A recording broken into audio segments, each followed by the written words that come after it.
saya Profesor Sukirman. Nah, beliau adalah Bapak pendiri Gizi Seimbang. Jadi bagi kalian yang bolak-balik selalu sering nyebut-nyebut gizi seimbang gitu loh ya. Nah, sekarang adalah momennya untuk bersama dengan beliau kita bertanya jawab, dan hari ini kita punya 2 jam penuh untuk sekedar mendapat insight, mendapat suatu pandangan langsung dari tokohnya. Kenapa 4 sehat 5 sempurna itu kita sempat ubah, sempat kita ganti, dan sampai saat ini bangsa kita, Republik Indonesia, dan seluruh anak-anak di Indonesia termasuk orang dewasa juga sudah dianjurkan untuk menikmati yang disebut dengan gizi seimbang ya. Nah, izinkan saya memperkenalkan hari ini tokoh-tokoh kita yang tentu saja sudah lama dinanti. Yang pertama adalah Profesor Sukirman PhD, yang lalu kemudian kedua adalah Ibu Dr. Dian. Nah, beliau adalah kebetulan bekerja saat ini di Helen Keller International. Lalu kemudian yang ketiga adalah Ibu Nia Umar. Beliau adalah Ketua Umum Asosiasi Ibu Menyusui Indonesia.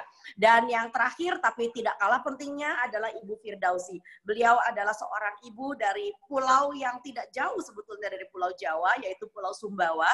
Tetapi kita jarang dengar bahwa ternyata orang di luar Pulau Jawa itu ternyata keren-keren banget bisa melakukan gizi seimbang, melaksanakan gizi seimbang. Nah, mari kita bahas dulu hari ini kita mau bicara apa saja. Yang pertama, topik kita pada hari ini adalah latar belakang tentang bagaimana 4 sehat 5 sempurna berubah menjadi gizi seimbang. Jadi izinkanlah saya juga sedikit share screen ya sebagai pendahuluan.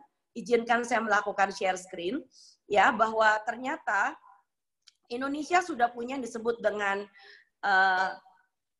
piramida gizi seimbang pada hari ini yang seperti Anda sudah lihat, di mana piramida gizi seimbang tidak berdiri sendiri dari urusan makanan saja, tetapi kita juga bisa melihat tentang apa yang harus kita batasi ya untuk menjadi sehat, termasuk membatasi gula, garam, dan minyak.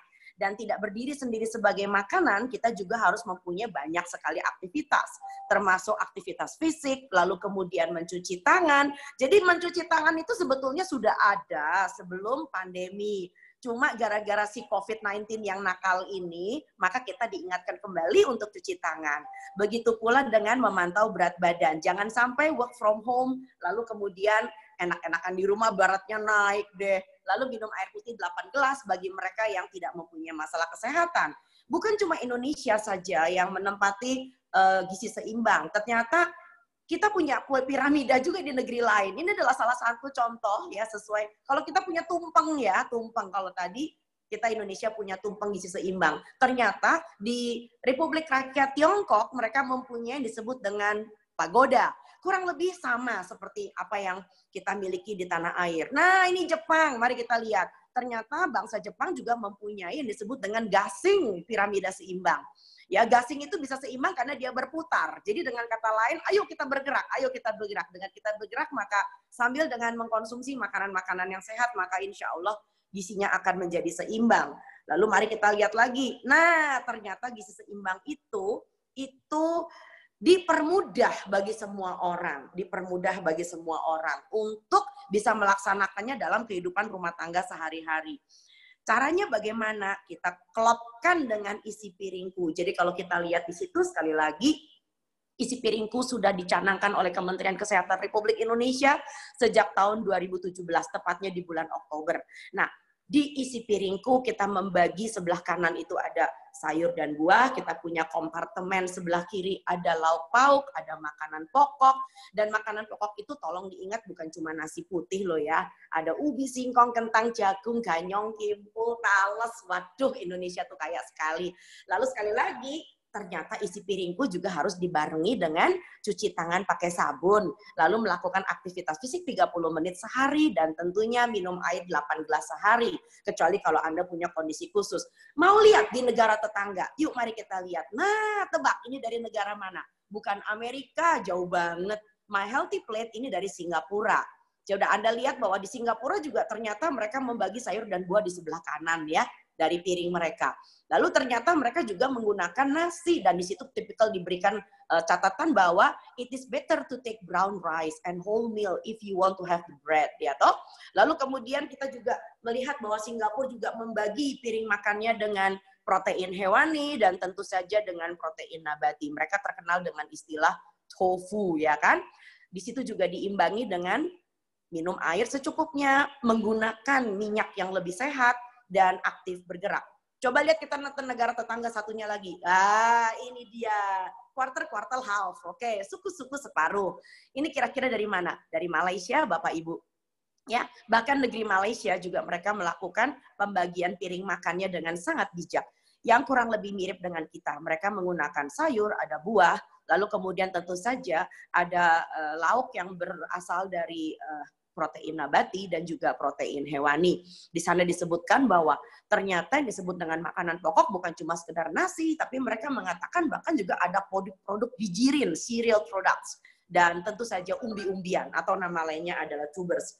Untuk tidak terlalu berlama-lama lagi, maka izinkanlah saya untuk sedikit kembali ke paparan kita bersama dengan Prof. Sukirman. So, alangkah lebih baiknya mari kita minta Prof. Kirman untuk membicarakan tentang sejarah ya Prof, tapi kita cuma punya waktu 20 menit. Barangkali di sana-sini kita akan ngobrol, ada beberapa hal yang ingin saya tanyakan.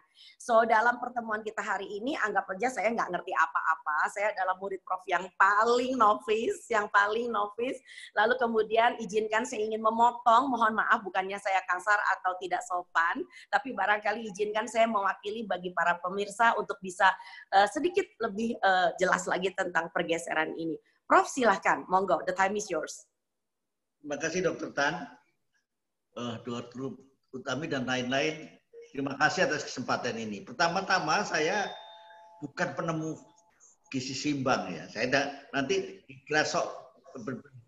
Saya sebetulnya yang menggali ilmu pengetahuan bahwa sejak tahun 70-an ini 93 lah mulainya.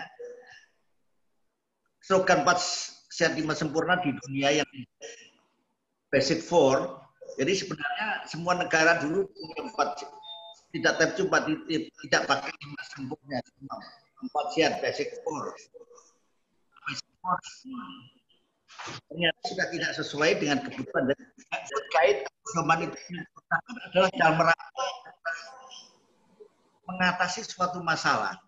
Nah, sejarah dari Basic 4 tahun 1916-an sudah dimulai di Amerika, 14 sudah dimulai dengan gizi yang masih sederhana.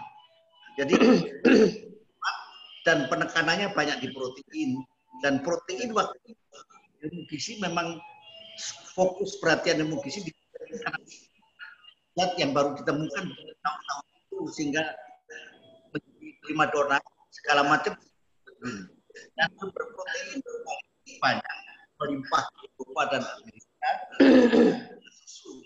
Jadi karena itu tidak heran kalau susu melekat di dalam, karena memang itulah sumber protein yang melimpah bahkan overproduksi sehingga diekspor didonasikan ke negara-negara berkembang tahun 50-an, mulai tahun 70-an.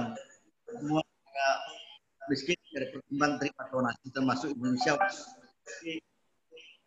Di SMP masih SD dari USAID. Nah itu sejarahnya. Kemudian para ahli di Amerika setelah Basic 4 berjalan, keadaan gizi masyarakat tidak membaik, malah memburuk dengan banyaknya masalah obesitas dan mohon maaf, Prof. Mohon maaf sebentar. Suaranya Prof agak putus-putus ya. Apakah kira-kira bisa didekatkan dengan laptopnya? Ya, suaranya agak putus-putus. Terlalu jauh, ya. Barangkali terlalu jauh. Siap, Prof. Monggo. Nah, jadi kesadaran pengetahuan orang negara sekarang tidak waktu itu ya, mulai tahun awal antara 8 bulan sudah tidak menghadapi masalah kekurangan gizi saja.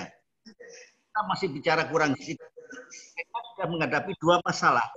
Kurang gizi sudah bilang, tapi sudah kelebihan. Masalah obesitas menjadi problema besar.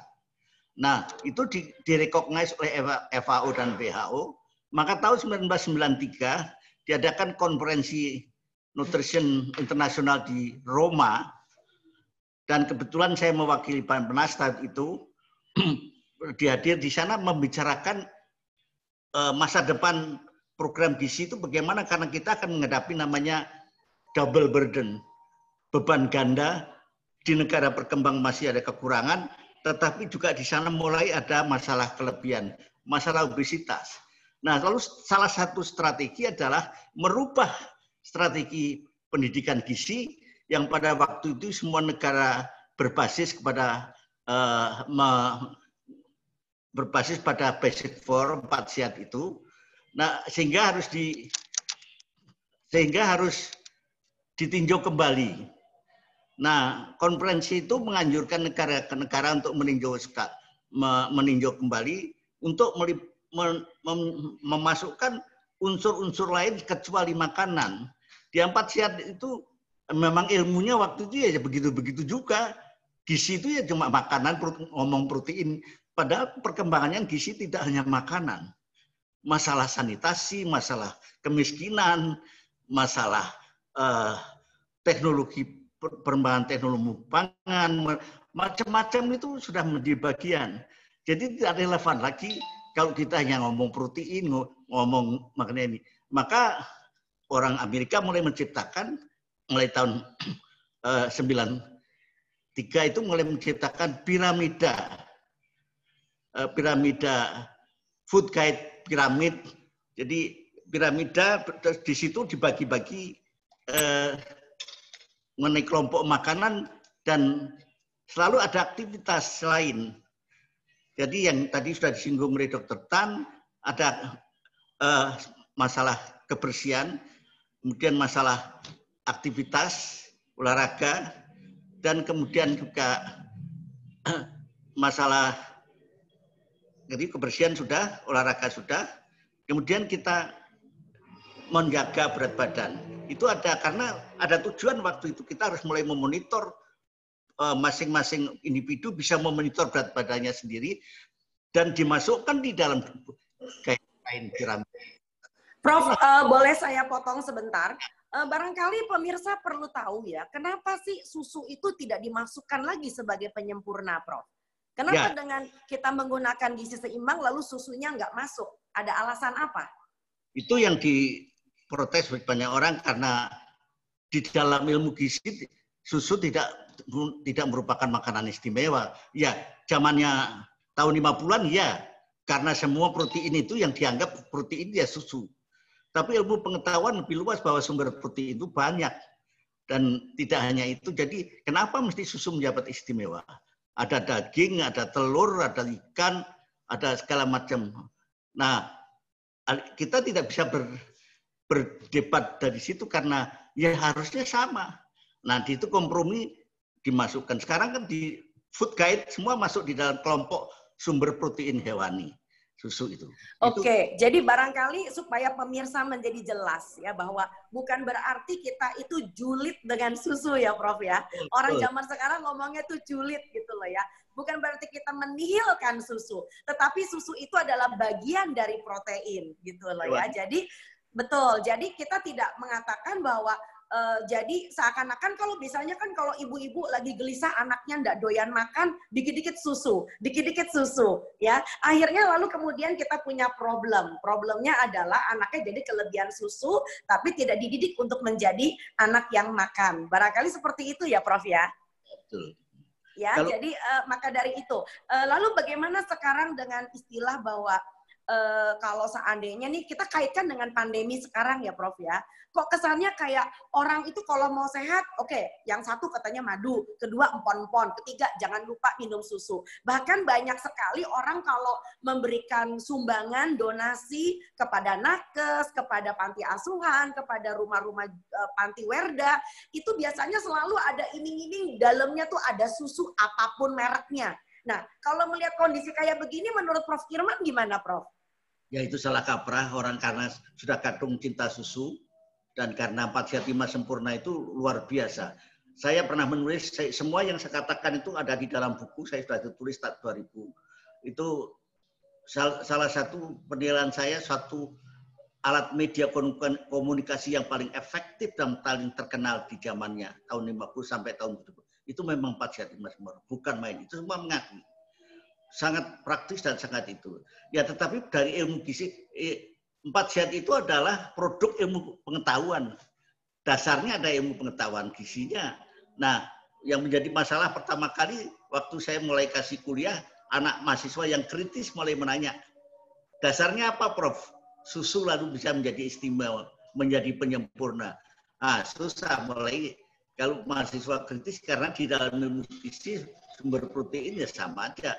Bahkan ada penilaian yang namanya NPU, nilai protein yang diserap oleh badan itu yang tertinggi malah di telur bukan di susu. Jadi dengan alasan biologi itu memang mempertanyakan. Tapi kemudian itu disadari dunia. Ini semua ada kepentingan lah di sejarahnya di Amerika memang lembaga susu dunia itu yang besar di Amerika yang membiayai segala macam, jadi dia dominan waktu itu. Tapi itu disadari dan sejak tahun 80-an itu saya kira sudah tidak ada. Mudah-mudahan masyarakat kita juga menyadari. Saya sudah menulis banyak tahun 9 di Suara Pembaruan ditulis mengenai baik buruknya susu. Waktu itu rame-rame ada revolusi putih lagi. Saya waktu di Bappenas selalu diminta pendapat dan yang paling berat buat saya itu waktu ada perintah bahwa ada program yang PMTAC, pemberian makanan tambahan anak sekolah miskin. Nah itu syaratnya adalah semua komoditi harus setempat di desa, tidak boleh dari luar, tidak boleh beli. Jadi uangnya dikasihkan petani, orang itu untuk menggunakan petani. Nah, tetapi desakan industri luar biasa itu tahun 94-an itu. Sehingga akhirnya susu juga masuk sampai ke presiden. Ini presiden memerintahkan ketua PNAS waktu itu supaya susu masuk dalam PT. Kami yang jadi staf teknik dan itu menjadi sangat kelabaan. Kita harus meninjau dari, kalau kita di Bappenas tidak, ahli gizi tidak hanya lihat protein, kita lihat cost, lihat lebih. Oke. Bagi para pemirsa yang belum kenal sejarahnya pekerjaan dari Pak Kirman dulu adalah pakar di Bappenas ya, dan beliau itu menjabat sebagai orang yang memang ahli dalam urusan gizi masyarakat di Bappenas. Oke, Prof, boleh nggak saya nanya lagi bahwa apa yang waktu itu Prof kalau tidak salah pernah menulis tentang masalah kesehatan anak-anak di India, bahwa India itu sampai kapanpun itu masih mempunyai problem dengan masalah malnutrisi. Padahal India adalah salah satu negara Asia yang digadang-gadang sebagai negara yang kuota masyarakatnya yang meminum susunya paling banyak begitu loh ya. Nah sekarang bagaimana kita bisa belajar dari negeri orang supaya jangan sampai apa yang kita pikir ini baik untuk anak-anak kita, mencegah malnutrisi, mencegah stunting, orang Jawa mengatakan jebul-jebule, akhirnya kemudian kita menjadi kecewa karena tidak menyelesaikan masalah. Silakan, Prof. Ya, ini karena salah kaprahan dulu menganggap susu luar biasa. Dan susu itu yang bisa menyembuhkan kurang gizi segala macam. Padahal banyak masalah. Masalah itu susu itu adalah baik untuk masyarakat yang sudah mapan, sudah ekonominya baik, pendidikannya tinggi, ya sudah majulah. Susu punya bagian yang penting. Buat masyarakat miskin, negara yang miskin, banyak masalah. Itu sudah saya tulis di mana-mana. Masalah pertama adalah masalah sanitasi. Susu itu adalah sumber mudah sekali tercemar. Jadi kalau tidak diperlakukan dengan bersih, disimpan dengan pendingin segala macam itu mudah sekali tercemar. Ya mungkin orang, tapi itu zaman dulu Pak Kirman masih muda, sekarang sudah ada teknologi dipakai baik. Ya, susu itu sebenarnya tidak salah. Yang salah adalah lingkungannya. Jadi saya katakan susu tidak cocok untuk lingkungan masyarakat miskin yang kumuh, yang tidak ada air bersih, orang tidak belum tahu cuci tangan, tidak sabun, waduh itu bahaya. Dan itu sudah dibuktikan sejarah susu itu mulai perlawanan karena di Afrika itu yang namanya kwashiorkor, gizi buruk itu dulu karena susu melimpah gratis dari mana-mana, itu semua terapinya dikasih susu suplemen. Diare yang luar biasa sehingga angka kematian bayi naik. Itu awalnya, lalu para sarjana di Cornell mulai protes, dan ini ada sejarah, ada bukunya, bahwa ternyata susu ini yang membunuh anak-anak negara miskin ini. Ya, masalahnya bukan susunya, tetapi kontaminannya. Nah, waktu saya ceramah begini di depan komunitas guru atau berapa itu, ada pertanyaan yang Prof, kami ini sedang ditawari perusahaan susu. Sekolah kami akan dapat bantuan susu gratis. Bagaimana menurut pendapatan saya? Saya bilang, terima saja. Tapi dengan syarat. Minta juga dikasih fasilitas. Kasih lemari es pendingin supaya bisa disimpan di sana. Lalu pasangkan air leden supaya semua bersih. Anak-anak dilatih cuci tangan, sabun, memegang. Jadi ada unsur itu yang harus bisa kan.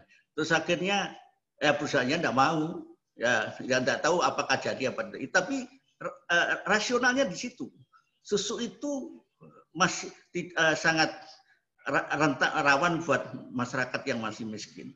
Nah, apalagi ya miskin itu selalu gandengannya tidak ada sanitasi, tidak ada air bersih, serba kotor, pendidikannya rendah. Nah, itu memang rawan di sana. Tapi kalau jadi ya, Prof. Jadi ini mumpung ada mahasiswa juga, ini banyak sekali mahasiswa yang barangkali udah jadi buyutnya Prof ya. Bukan cuma cucu, tapi buyut yang lagi nonton nih, Prof.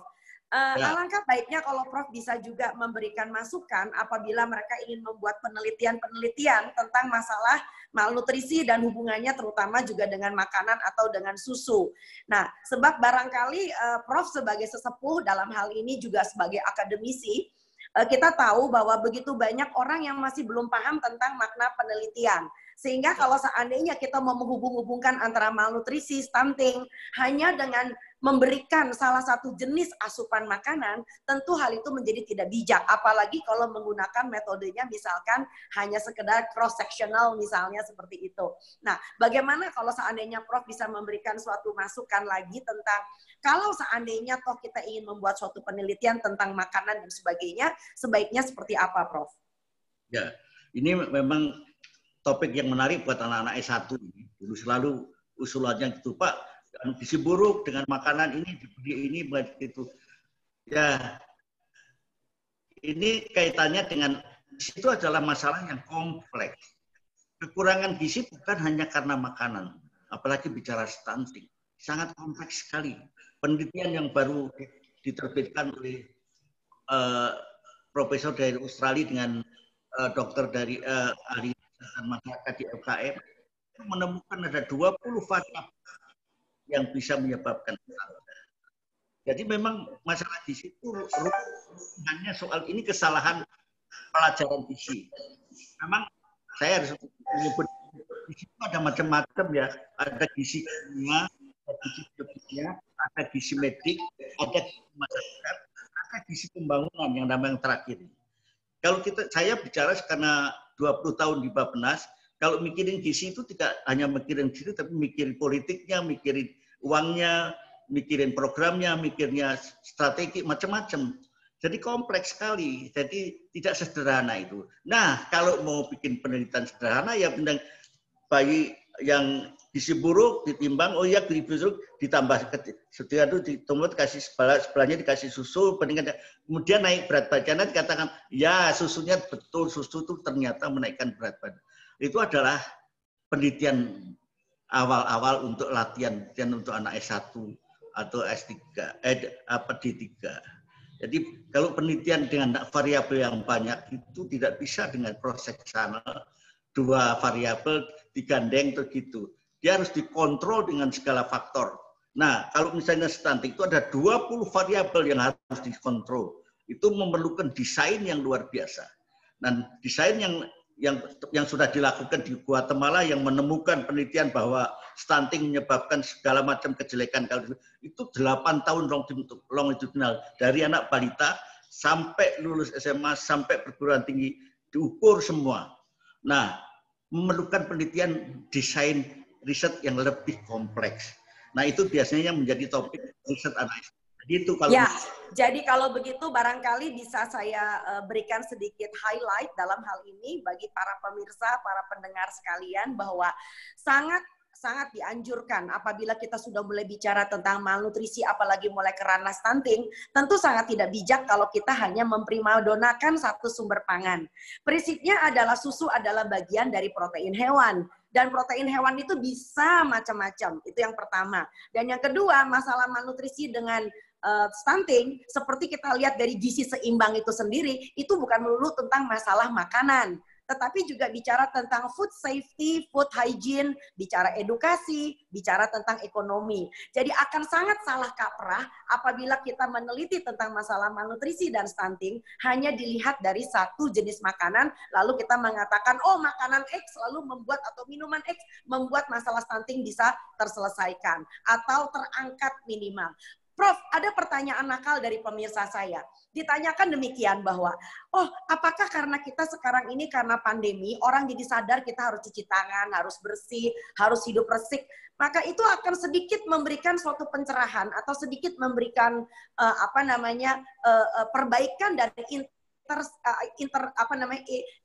intervensi sensitif, intervensi spesifik bagi stunting, Prof, dengan kita rajin cuci tangan dan sebagainya. Ya, jadi kembali kesalahan yang pada ahli gizi, ya, rekan-rekan saya ahli gizi, jadi rekan-rekan saya ahli gizi itu membaca gizi seimbang itu tidak gizi seimbang itu diuraikan. Kalau gizi seimbang yang pertama disusun oleh Depkes tahun 93, itu lalu ada 13 pesan. Wah, itu menjadi disimbang dengan 13 pesan. Jadi yang diajarkan 13 pesan anak SD sampai pada suatu saat guru-guru mengeluh kepada saya. Prof, ini apa anak-anak mengeluh sekali. Menghafalkan 13 itu siapa yang suruh ngapalin. Habis, nah kita sudah itu lalu dirubah. Jadi dirubah, disingkas. Kemudian yang kita bahas antara para itu sudah diringkas di dalam 4 pilar gizi seimbang. Jadi isi gizi seimbang itu hanya 4 pilar. 1, makanan yang beragam sesuai dengan kebutuhan. 2, jaga kebersihan dan keamanan pangan. 3, aktif bergerak dan olahraga. 5, timbang berat badan secara rutin, lihat indeks massa tubuhnya. Itu satu paket. Jadi kalau kita belajar di situ, harusnya sudah sehari-hari 4 itu. Nah ternyata sekarang dipraktekkan di COVID. Cuci tangan itu sebetulnya ada cuma tidak membaca di dalam buku. Saudara-saudara yang punya bukunya, ada 3 buku mengenai gizi seimbang. Saya menulis 2 buku, kemudian di Depkes ada itu rincian 4, tapi tidak pernah disinggung, sehingga membuat gizi seimbang itu ruwet. Padahal sudah di 4 saja. Ingat, oh, itu artinya apa? Makan saja itu tidak ada gunanya. Makanan bagus, proteinnya lengkap, kalau jorok di warung, di lubung larang, dijemput, ya cari masalah kan, nggak bisa itu. Jadi siap, Prof. Ya, baik, Prof. Dengan senang hati. Aduh, kayaknya nih kalau ngobrol sama Prof bisa sampai subuh nih. Teman-teman, sekarang kita waktunya untuk juga melihat bagaimana kalau seandainya seperti yang Prof mengatakan itu, kemudian disalah kaprakan oleh para masyarakat kita. Kita akan mendengar sebentar lagi, Prof izin, ada Mbak Dian, ya, Dr. Dian Basuki yang berasal dari Helen Keller International, yang kebetulan juga memberikan suatu paparan sebentar lagi, yang memberikan gambaran tentang bagaimana sebetulnya konsumsi susu berkaitan dengan makanan-makanan yang atau minuman-minuman yang akhirnya malah terjerumus menjadi tidak benar, begitu loh ya. Nah, jadi dalam hal ini saya izinkan Mbak Dian sebentar lagi akan mulai untuk memberikan paparannya yang sangat singkat sebetulnya, tetapi memberikan gambaran kepada kita bahwa kalau seandainya tadi Prof mengatakan bahwa susu itu dimasukkan kepada suatu golongan masyarakat yang sudah mapan, ya karena mereka udah secara literasi ngerti gitu loh ya. Oh, nek jenengnya susu ya rasanya kayak gitu. Tapi kalau kita mau maksain susu itu berada di dalam semua masyarakat yang berkasta, jujur ngomong susu itu ada yang rasanya stroberi, ada yang rasanya susu coklat. Lalu dengan gula yang bertingkat, ada yang sampai gulanya sampai sekian gram, yang itu tentu saja akhirnya semua kebaikan susu menjadi hilang. Nah, bagaimana ini bisa kita lihat dalam suatu penelitian yang sangat-sangat berharga bagi bangsa ini, saya persilakan kepada Mbak Dian. Monggo Mbak Dian. Terima kasih Mbak Yen, saya langsung share screen saya.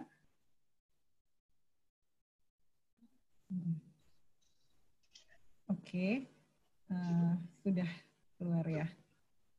Ya, oke. Jadi sekedar prolog, kami mengumpulkan data di Kota Bandung pada anak di bawah 3 tahun, pada batita. Jadi dengan samplingnya memang kami merekrut mereka dari fasilitas kesehatan. Ibu yang mempunyai anak di bawah 3 tahun diminta kesediaannya, kemudian kami ajukan beberapa pertanyaan. Kalau dari samplingnya kami sebetulnya studi kami sudah ada beberapa publikasinya yang bisa diakses sebetulnya, baik di jurnal ilmiah maupun di website Helen Keller. Nah, yang ingin saya share sekarang ini konsumsi makanan ringan maupun minuman berpemanis. Seperti kita lihat di slide ini, kalau kita lihat dari grafik yang sebelah kiri, yang biru tua, yang warna gelap itu merepresentasikan konsumsi makanan ringan ya, buatan pabrik. Ini artinya maksudnya bukan makanan bayi, bukan makanan yang diperuntukkan untuk anak-anak batita, tapi makanan yang diproduksi untuk dan dijual untuk masyarakat umum. Itu yang warna biru tua, sementara yang warna biru muda adalah minuman-minuman berpemanis juga yang bukan secara khusus diproduksi untuk bayi, untuk makanan bayi. Nah, kita lihat di sini hampir 50% anak yang usia kurang dari 1 tahun, di grafik paling kiri, itu sudah terpapar makanan-makanan yang tinggi gula, garam, dan lemak tadi, yang memang bisa diakses dan bisa dibeli kapan saja di berbagai gerai-gerai yang tersedia. Sedangkan pada grafik sebelahnya, tetangganya, kita lihat ketika anak-anak itu sudah mencapai usia 1 tahun, jumlah yang mengkonsumsi makanan-makanan ringan ini menjadi 2 kali lipatnya. Nah,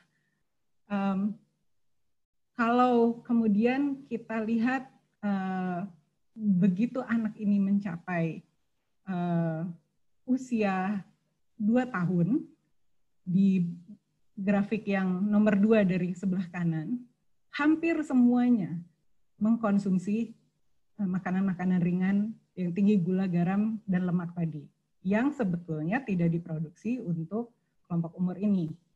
Dan bukan hanya itu saja, mereka juga kita lihat di grafik yang nomor 2 dari kanan, lebih dari 65%, artinya dari 3 baduta, 2 diantaranya itu juga mengkonsumsi minuman berpemanis. Jadi hampir semuanya mengkonsumsi makanan-makanan yang tinggi gula, garam, dan lemak. Dan ditambah lagi 2 di antara 3 anak-anak ini juga mengkonsumsi minuman-minuman yang berpemanis. Dan kita mungkin juga nanti saya ingin angkat bahwa batasan konsumsi gula itu sebetulnya sesuatu yang juga perlu dicermati, karena kalau menurut American Heart Association di usia 2-18 tahun konsumsi gula itu tidak boleh lebih dari 25 gram per hari. Di Permenkes 41 tahun 2014 pedoman gizi seimbang, batasan gulanya mungkin agak lebih banyak ya. Yang saya tahu batasannya 40 gram. Tapi rekomendasinya ini hampir sama untuk kelompok umur 1-6 tahun maupun sampai dengan 49 tahun.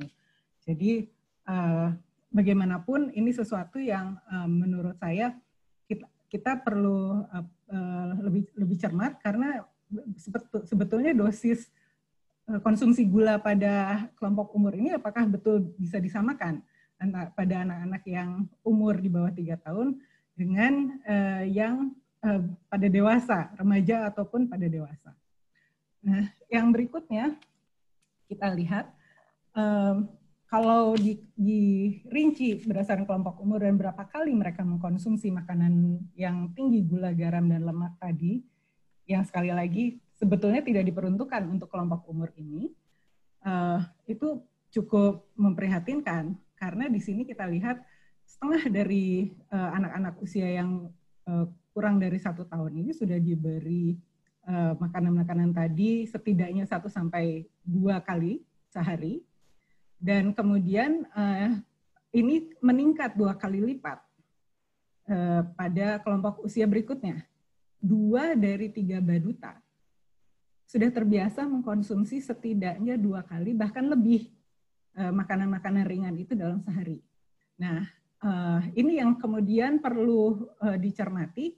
Bagaimana dengan kapasitas lambung anak-anak ini yang kita tahu sebetulnya sangat terbatas. Kapasitas berapa banyak yang bisa mereka makan.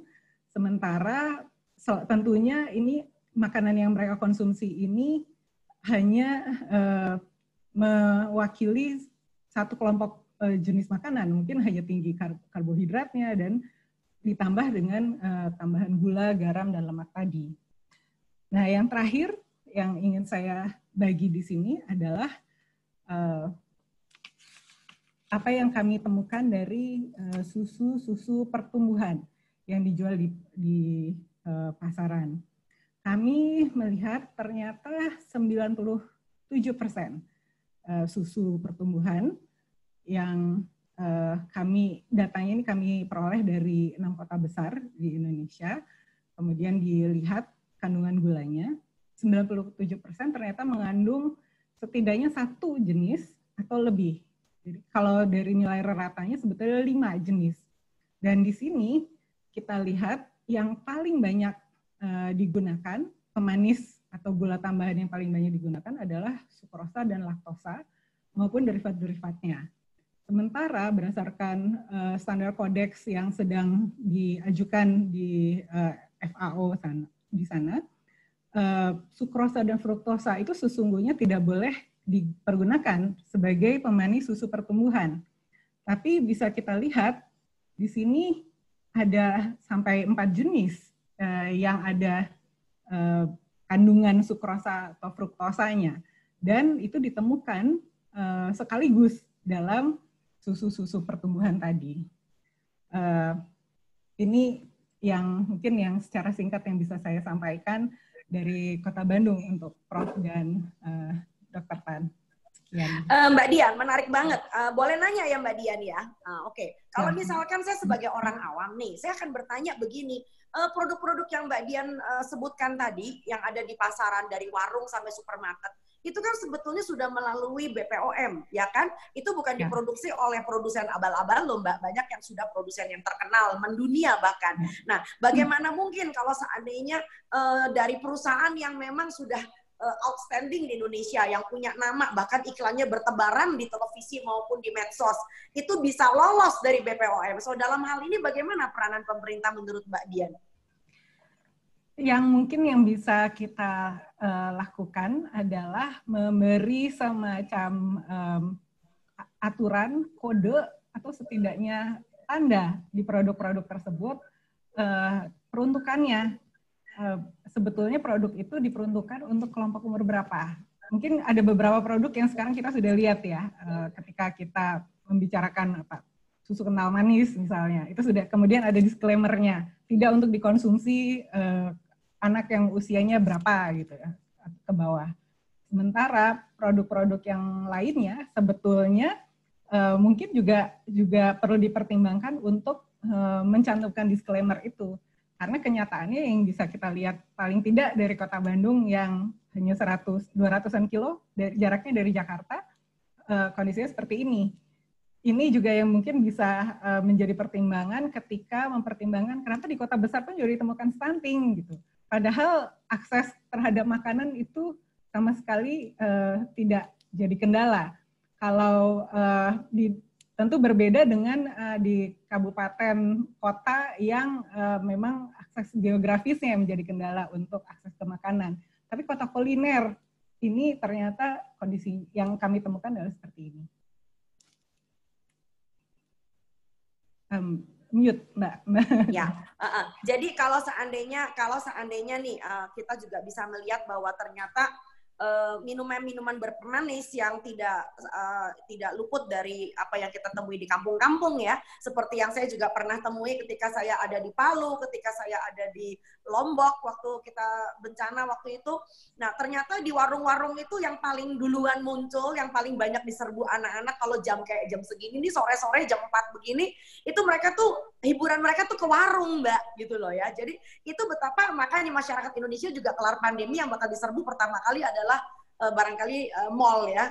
Jadi pergi ke warung, pergi ke mall itu adalah merupakan suatu hiburan. Nah, bayangkan kalau seandainya hiburan anak-anak kita adalah makanan-makanan seperti itu dengan berpemanis segala macam. Nah, yang saya mau tanyain sekali lagi nih, kita sebagai akademisi, kita sebagai praktisi kesehatan, kita sebagai orang tua, kita sebagai masyarakat, Mbak Dian punya usul nggak? Kita sebaiknya nih bagaimana nih urusan kayak begini gitu loh? Dari yang kami temukan di Kota Bandung, tentunya PR kita banyak. Jadi yang pasti masyarakat itu perlu mendapat pembekalan atau semacam informasi bahwa tidak semua yang bisa dengan mudah diakses di pasaran itu aman atau baik bagi kita. Di sisi lain, dari segi regulasi yang kami usulkan dari studi kami, makanan-makanan yang memang sebetulnya harusnya ada disclaimer kelompok umurnya, itu juga tidak boleh dipromosikan. Paling tidak jangan sampai mengandung promosi atau informasi baik pada produknya, pada labelnya, atau cara pemasarannya yang membuat masyarakat menganggap, oh tidak apa-apa untuk mengkonsumsi makanan-makanan ini, atau bahkan bukan cuma tidak apa-apa, mengira bahwa makanan-makanan itu bermanfaat bagi kesehatannya. Karena memang dari cara promosinya membuat masyarakat mengira, oh banyak manfaat yang didapatkan dari mengkonsumsi produk-produk tersebut. Iya, jadi nggak heran belakangan ini banyak orang dewasa juga senang sama Dalgona Coffee ya Mbak ya. Komen. Kenapa enggak? Ayo ngaku. Ya, saya nggak ngopi. Saya nggak ngopi. Aku cantik itu kalau gulanya banyak. Oke, jadi tujuannya minum kopi atau minum gula. Nah itu yang penting. Nah barangkali kita mau terima kasih dulu kepada Mbak Dian ya. Kita akan beralih kepada pembicara satunya lagi yang nggak kalah serunya. Ini namanya Mbak Nia. Teman-teman semua, nah karena itu berhubungan dengan masalah seperti ini, penting artinya bagi kita semua untuk bisa memahami tentang rambu. Ini penting ya. Nah, nggak banyak orang yang paham bahwa awalnya barangkali kita mulai dengan urusan kecil. Makanan, minuman yang kelihatannya lucu-lucuan, kita bisa endorse bahkan di medsos. Tapi tahu nggak, hanya karena makanan yang diminum atau dimakan oleh anak-anak balita, yang kelihatannya udah lepas dari umur stunting, itu ujung-ujungnya bisa berefek kepada anak-anak yang mestinya kita lindungi dari usia bayi. Nah, sebentar lagi akan ada Ibu Nia Umar dari Asosiasi Ibu Menyusui Indonesia ingin menjelaskan, ingin memaparkan bahwa ada yang disebut dengan code. Code adalah tentang kode, tentang bagaimana sebaiknya makanan atau minuman, terutama yang berhubungan dengan masalah pertumbuhan anak, itu harusnya mempunyai rambu. Dan yang disebut dengan, ada lagi kata kedua yang barangkali agak asing untuk Anda, yaitu yang disebut dengan cross promotion. Ya, jadi bagaimana makanan-makanan yang tadinya kelihatannya lucu-lucuan buat anak-anak, buat ibu hamil, tapi ternyata itu bisa mengganggu keberlangsungan ASI eksklusif, ya. Kelihatannya kok begitu banget sih? Kan yang kita jaga kan ASI eksklusif. Ini kan susu buat anak udah balita, susu buat anak sekolah. Apa urusannya dengan ASI eksklusif? Kita akan sambut Ibu Nia Umar, Ketua Umum Asosiasi Ibu Menyusui Indonesia. Silakan Mbak Nia, monggo. Hai semua, terima kasih Dr. Tan, terima kasih Prof. Ini tersanjung sekali bisa ada di sini sharing sedikit tentang kode pemasaran produk pengganti ASI. Saya share screen saya sekarang. Jadi saya sekilas aja itu apa kode. Jadi sebenarnya tujuan kode, jadi kode ini lahir di awal tahun 80-an. Jadi kayaknya masih saya balita nih. Kode ini udah ada waktu saya balita. Jadi tujuannya ada karena banyak pihak yang concern, yang punya kepedulian, aktivis juga, tentang menurunnya angka menyusui di dunia, nggak hanya di satu negara, tapi di dunia. Nah, tujuan kode ini adalah untuk melindungi dan mempromosikan menyusui, dengan memastikan pemasarannya dan distribusi produk-produk pengganti ASI ini tepat. Nah, produk pengganti ASI itu apa aja sih gitu ya, yang kita sebut produk pengganti ASI. Sebenarnya cara gampangnya itu mengingatnya gini, apapun yang masuk ke mulut bayi, dia usianya 0 sampai 36 bulan, maka itu masuk cakupan kode. Jadi formula bayi, formula lanjutan, produk susu lainnya yang dipromosikan untuk anak usia 0 sampai 36 bulan, lalu serealia, campuran sayuran seperti bubur, jus, teh, khusus bayi, mungkin ada yang dibuat. Lalu botol dan susu botol dot itu juga termasuk karena dia masuk ke mulut bayi dan dia memang mengganggu proses menyusui. Jadi ini semua produk-produk yang masuk ke cakupan dari kode. Kenapa sih sampai kode ini perlu ada? Karena memang ternyata benar kata Dr. Tan, banyak orang tua yang tidak tahu bahwa dan bahkan merasa ASI mereka, apapun yang mereka produksi ASInya itu tidak bisa sebagus produk-produk kalengan pabrikan gitu. Karena iklannya begitu bombastis. Iklannya menggambarkan contoh-contohnya nih ya, gunakan produk ini maka penglihatan anak Anda akan lebih baik gitu. Seakan-akan kalau anak kita nggak minum itu penglihatannya akan bermasalah. Itu kan sesuatu yang salah ya, sesuatu yang tidak benar. Karena nggak mungkin hanya semata-mata karena satu produk susu kalengan itu, maka penglihatan seorang anak akan terganggu kalau nggak diminum atau tidak dikonsumsi. Lalu yang paling sering saya dengar bahkan dari saudara saya pun ada yang ngomong, kalau misalkan mau lebaran nih ceritanya nih, selalu saya pernah dengar ada yang bilang gini, saya nggak apa-apa deh mbak di rumah mudik, nggak apa-apa karena nggak ada yang bantuin nyuapin si kecil.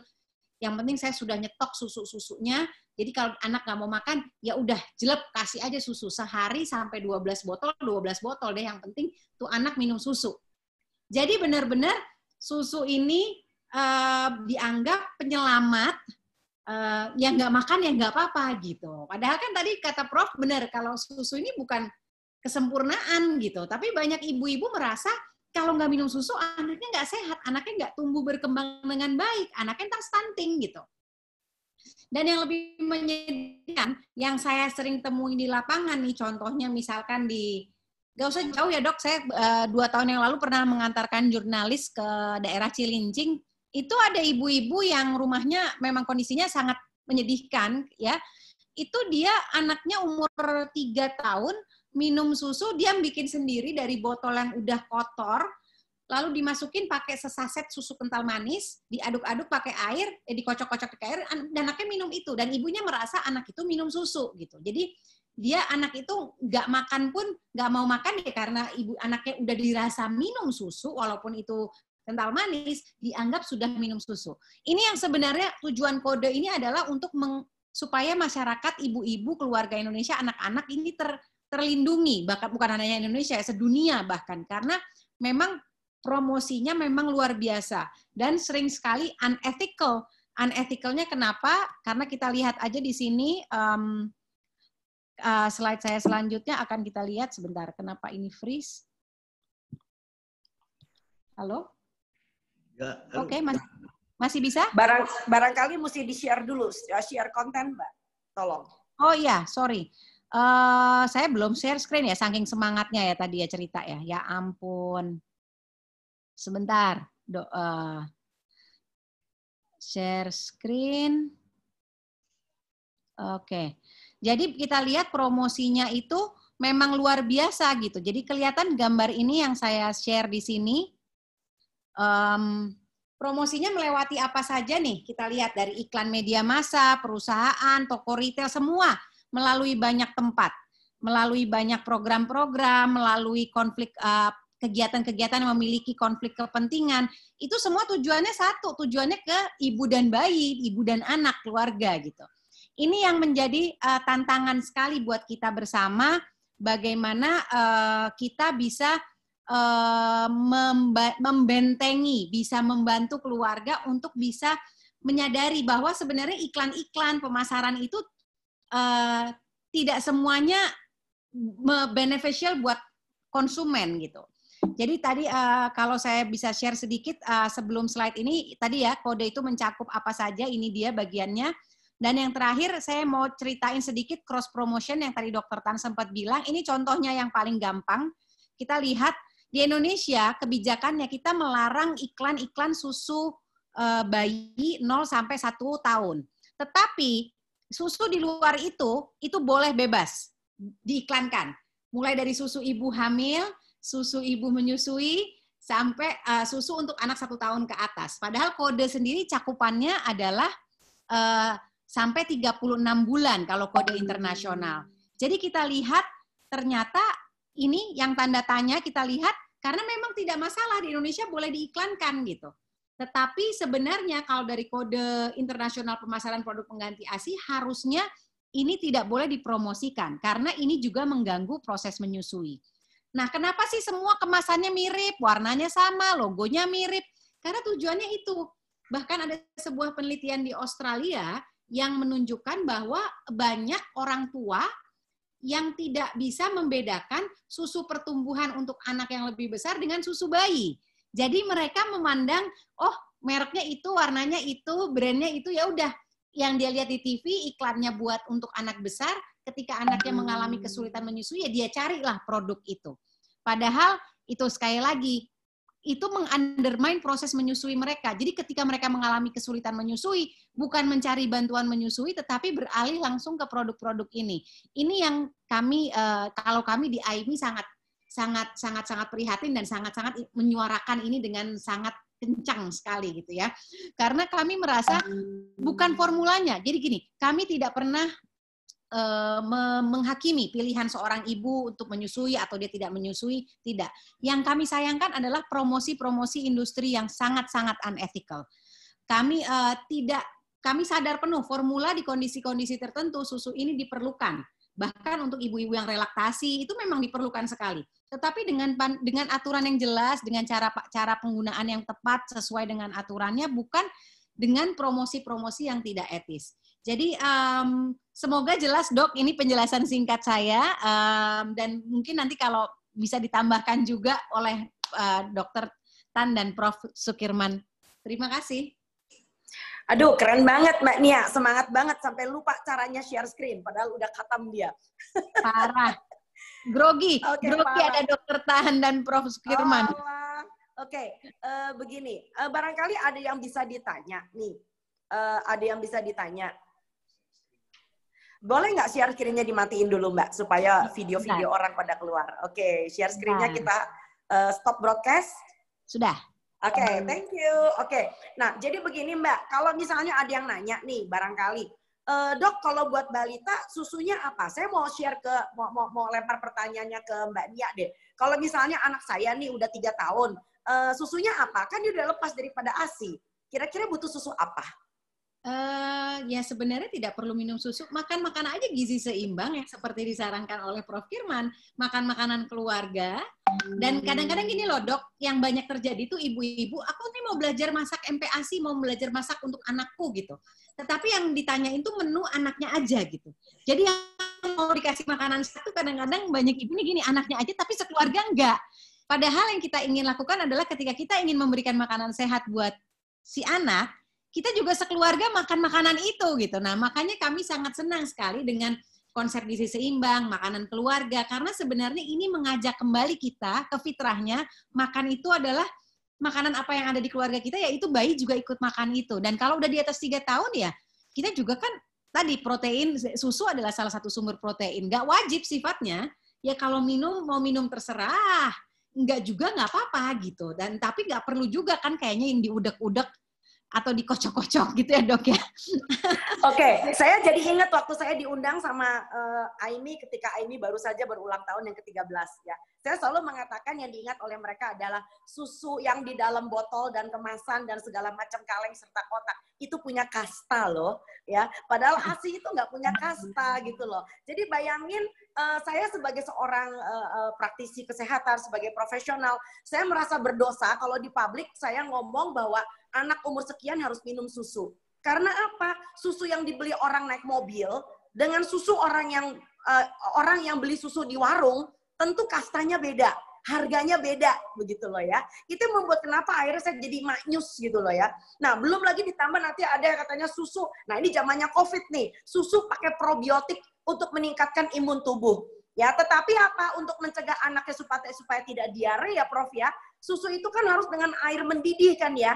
Lah kalau susu dikocok pakai air mendidih bukan probiotiknya matang semua itu, mati semua, ya. Jadi ini adalah sesuatu hal yang menurut saya, oke, udahlah, yuk kita kembali ke fitrah ya.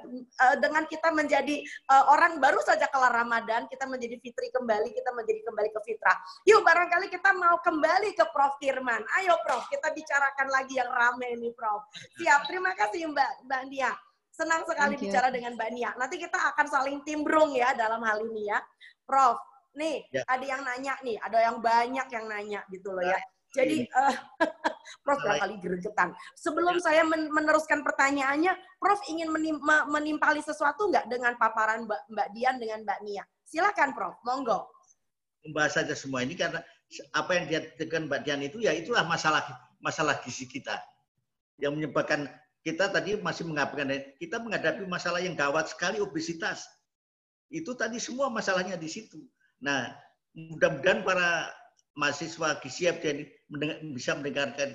Itulah yang dikemukakan Mbak Dian mengenai soal iklan, mengenai itulah permasalahannya. Jadi bukan protein, bukan masalahnya sangat kompleks sekali.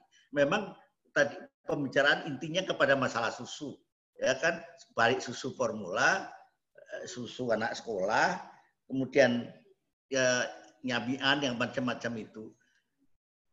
Saya akan mulai dari masalah gula yang gitu.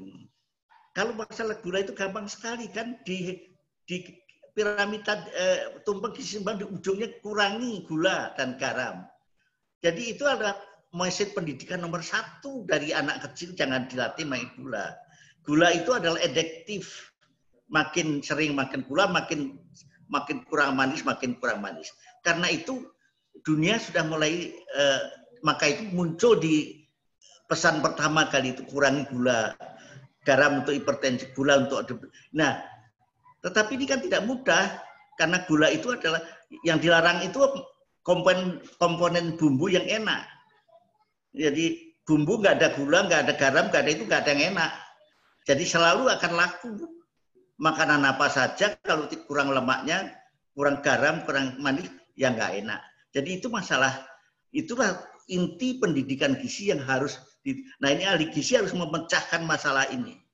Dan ini memang kaitannya dengan iklan. Iklan itu tidak hanya masalah itu, segala macam yang kita hadapi, masalah gizi, apa itu, obesitas, masalah stunting, masalah segala itu juga kita berhadapan dengan masalah iklan.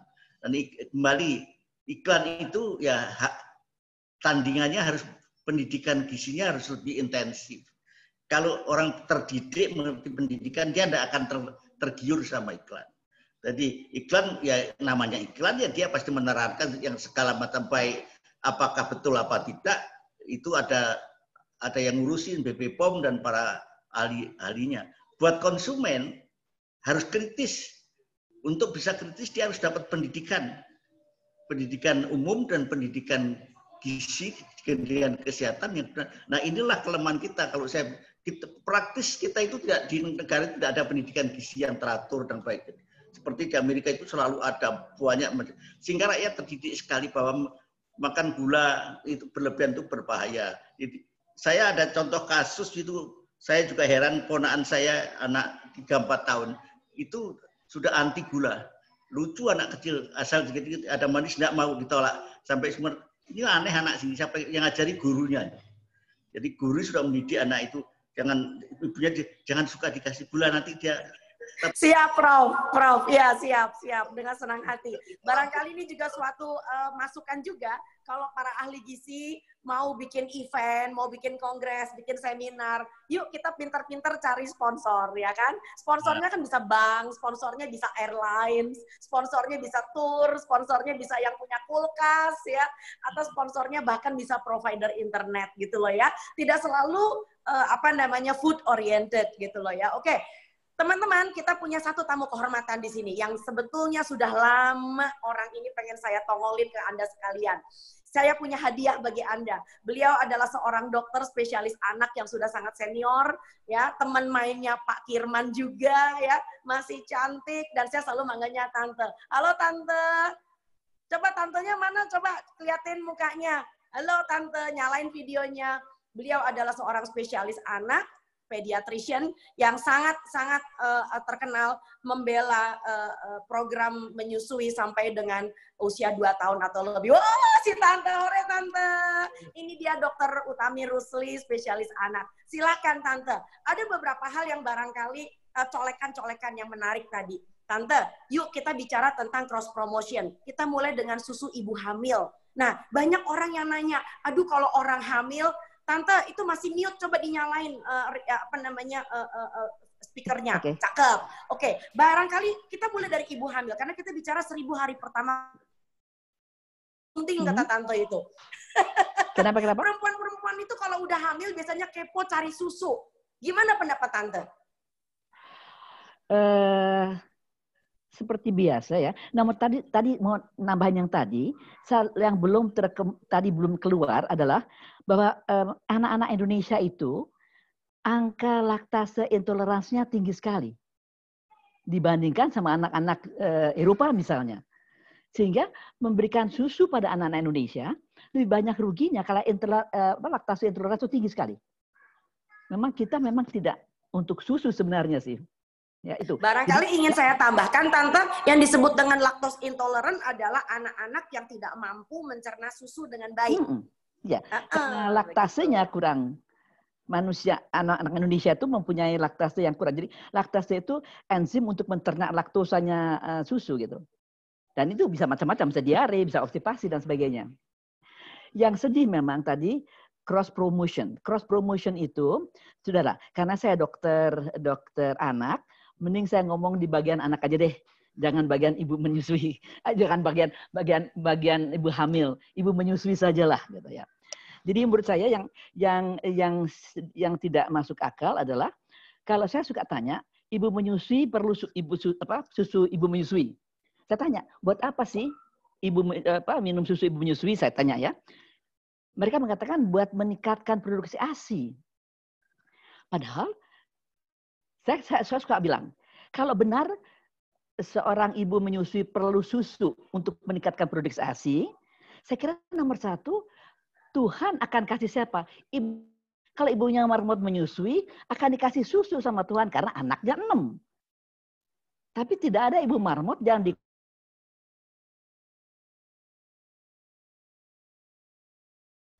Iya, Tante. Tante agak freeze ya. Artinya barangkali sinyalnya kurang baik. Terus Tante, ya. Bisa digeser sedikit barangkali? Geser. Silakan. Ya, baik. Siap Tante. Oke. Jadi menurut saya bicara memang connection nggak stabil ya internet ini. Dengar nggak? Saya mengatakan tentang susu ibu menyusui. Yang ini kadang-kadang dipakai cross promotion tadi. Jadi kalau susu ibu menyusuinya merek A, kalau ibunya nanti menyusui rasanya asinya kurang, padahal kurang dielus sama suaminya, padahal makanya asinya kurang, jadi dia lari ke pabrik susu formula yang mereknya sama. Ini yang cross promotion sampai tadi Dian cerita. Jadi walaupun tidak mempromosikan susu 0 sampai 1 tahun, tetapi kalau dia mempromosikan susu ibu menyusui, merek itu akan dia pakai kalau dia kesukaan menyusui. Jadi tadi anak itu kan kehilangan tadi ASI eksklusifnya kehilangan, dan WHO mengatakan ASI itu sampai 2 tahun bahkan or beyond that. Jadi benar kata-katanya Nia tadi, bukan tidak boleh anak 3 tahun minum susu, tapi tidak perlu. Bedakan ya antara bukan tidak boleh loh, tapi tidak perlu. Karena gizi dari susu bisa dari yang lain. Oke. Siap Tante, thank you banget Tante jagoan, hebat. Oke. Thank you. Nah, barangkali saya mau kembali lagi kepada Prof. Firman, karena kita punya primadona nih Prof. Firman nih. Nah, yang menjadi problem adalah kalau saya cermati ya, yang menjadi masalah adalah kita bicara tentang protein hewani. Ya, dalam banyak penelitian, kenapa anak menjadi stunting, kurang zat besi dan sebagainya, itu karena asupan protein hewaninya kurang.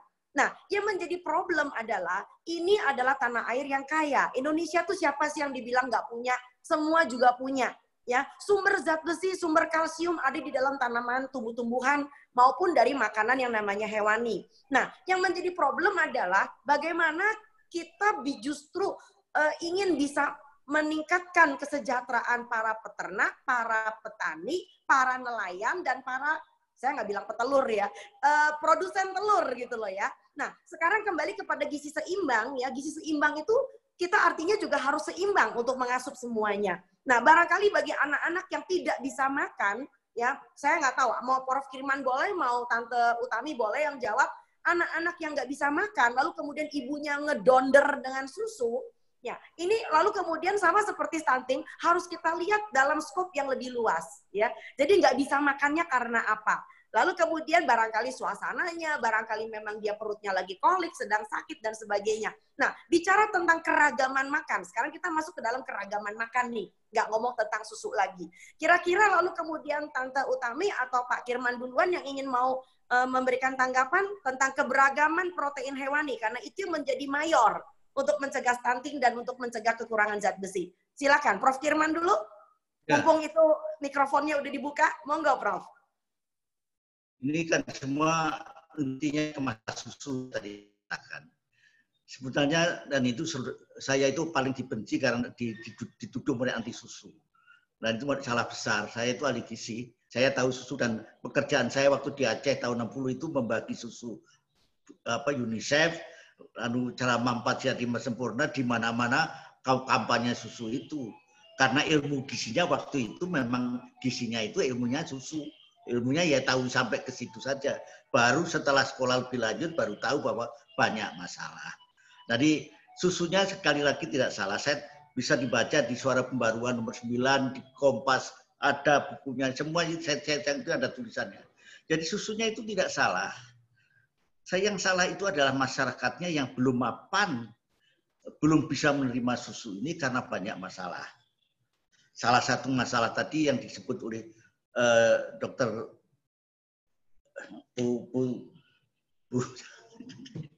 itu adalah laktos intoleran. Ya memang semua orang, saya sendiri laktos intoleran, Dok. Jadi karena saya tidak pernah bisa minum susu. Nah, itu salah satu saja. Tetapi yang paling berbahaya adalah sumber infeksi itu yang tidak disinggung oleh para dokter. Dan sumber infeksi itu di mana? Di masyarakat yang tidak sanitasi, yang tidak higienis, yang masih kendala banyak kebersihan. Di situ itu musuhnya susu di situ. Bukan susunya yang salah. Lingkungan dan kemiskinan yang salah. Nah, karena itu kelemahannya selain laktos intoleran itu masalah medis, masalah teknis, tapi juga ada masalah infeksi. Jadi bahayanya memberikan susu sembarangan adalah tidak lihat apakah orang mampu, apa tidak bisa, ada punya air, mengerti tidak. Itu sama dengan memberikan racun. Karena pasti akan diari banyak masalah. Nah, ini jarang-jarang diari. Jadi bukan susunya yang salah. Kalau saya tadi katakan, kalau buat susu pada the have, orang-orang mampu yang ke atas, yang rumah di gedongan segala, tidak ada masalah. Yang menjadi masalah selalu di bawah golongan miskin. Itulah yang para ahli dari Amerika mulai mulai menyusun kode susu formula itu karena mengetahui bahwa yang menjadi korban semua itu adalah keluarga miskin. Ya, jadi keluarga mampunya pasti ASI semua, tetapi keluarga miskin sudah pakai formula karena ini kalau sejarahnya di Amerika tahun 20, orang miskin di sana ibu-ibunya jadi wet nurse. Jadi ibu elit yang tidak bisa menyusui, dulu-dulu belum ada formula, dia nyewa ibu untuk menyusui anaknya. Dan jahatnya di sana ada ibu wet nurse itu kalau sudah itu dia tidak boleh menyusui anaknya. Jadi anaknya dikorbankan, digantilah susu. Ini ceritanya di Amerika. Iya. Nah, ya memang Prof. Jadi jangan sampai kita mengikuti hal-hal yang sudah salah ya Prof ya. Oke, saya boleh kembali ke Tante, ke Bu Utami, ke Dokter Utami.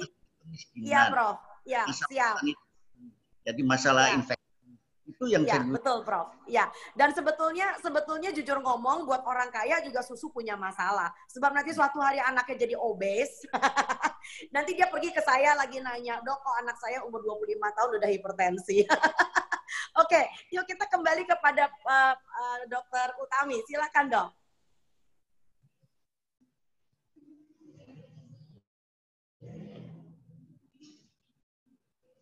Oke, saya lebih condong sama tadi Yan bilang bahwa keragaman pangan. Kalau bayangin tadi pasien Yan yang dikasih ibunya berapa? 10 botol susu tok tanpa makanan, keragaman pangan apa itu? Infeksi bisa terjadi pada semua orang. Orang kaya belum tentu juga pandai menghilangkan infeksi. Tapi untuk obes, orang kaya obesnya.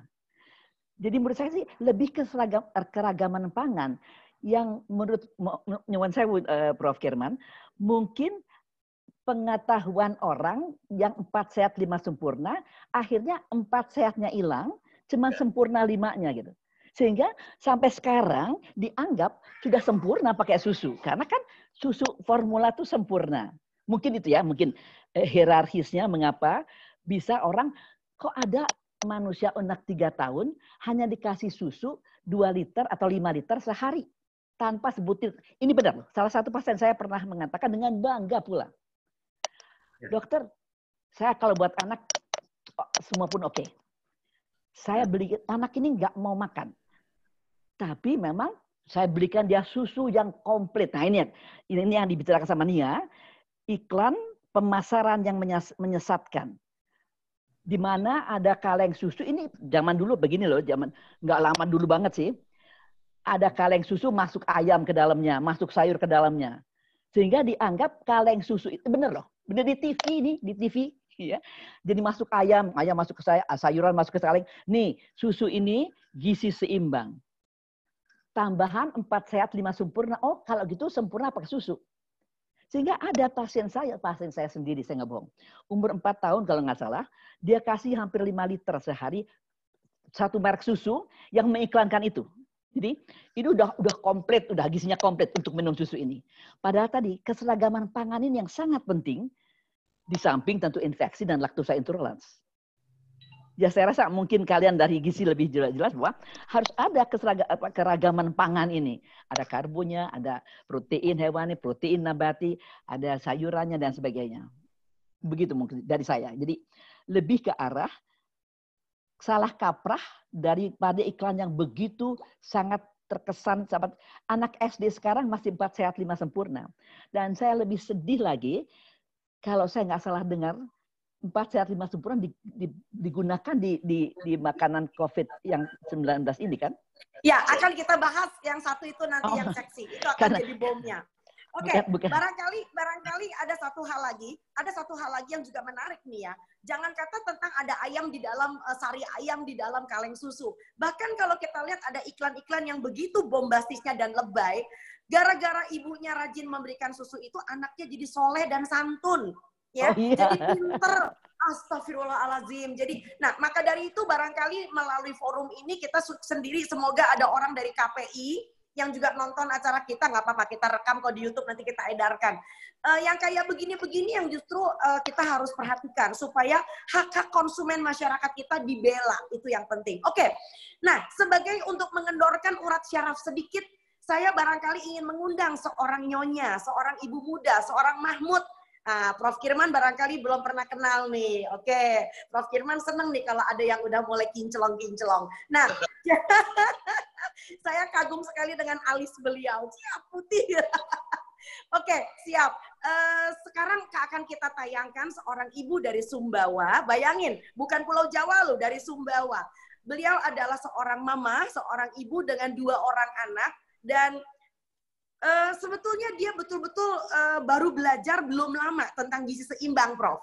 Ya, belum lama belajar gizi seimbang. Tetapi saya kalau bahasa anak sekarang amazing gitu loh ya, amazing banget gitu loh ya.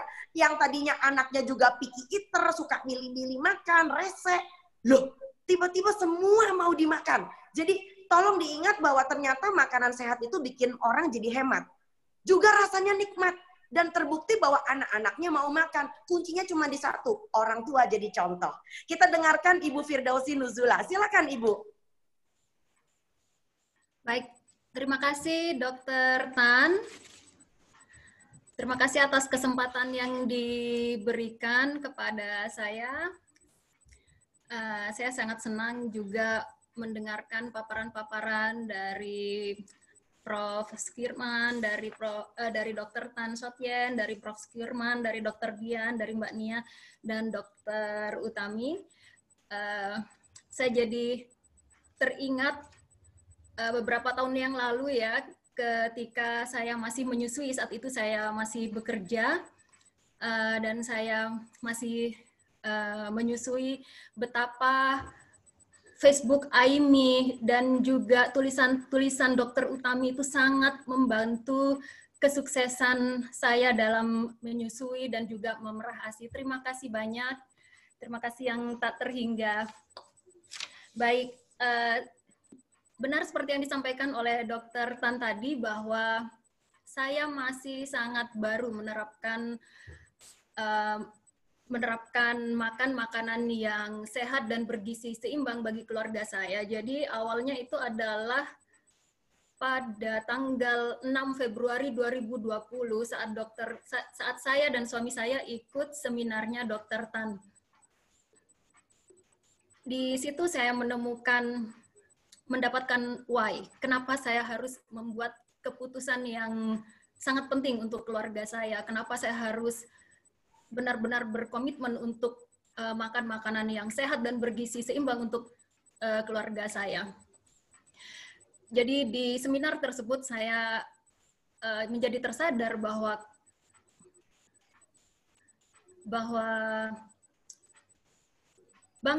kalau saya menjaga makan makanan keluarga saya, menyediakan makan makanan yang sehat dan seimbang, ketika saya merawat keluarga itu artinya saya juga merawat bangsa.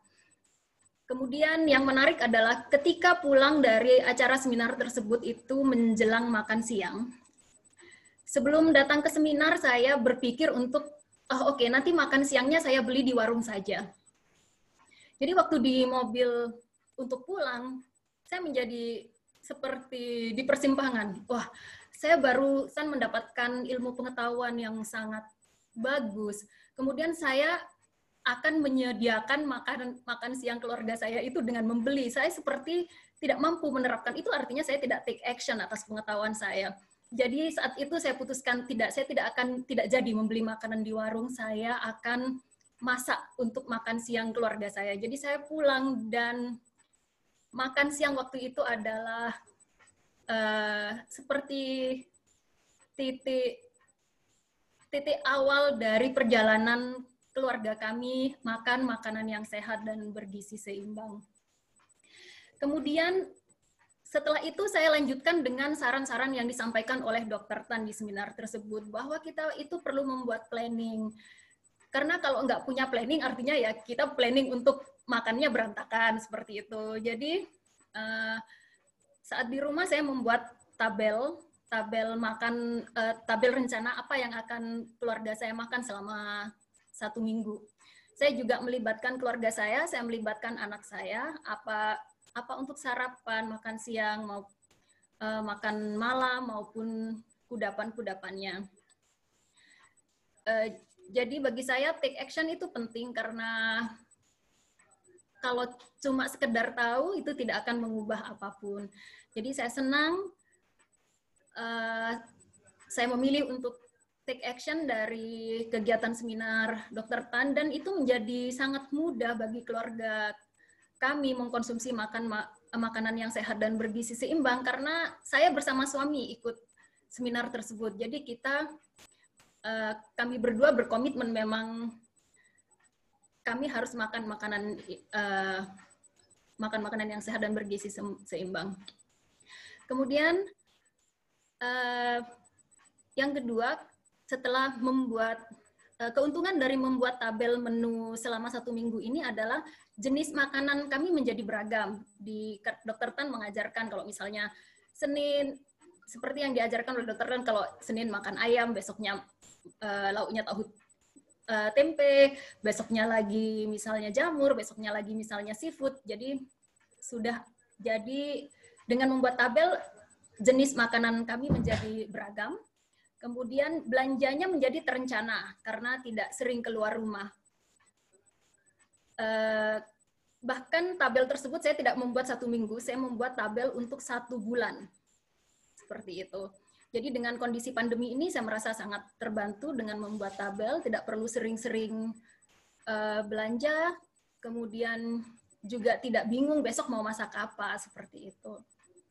Kemudian anak-anak juga saya libatkan ketika memasak. Misalnya saya ajak mereka untuk karena mereka home learning tidak sekolah, jadi saya ajak mereka untuk mengenali bahan-bahan makanan yang akan dihidangkan, kemudian meminta mereka juga untuk membantu memotong, seperti itu.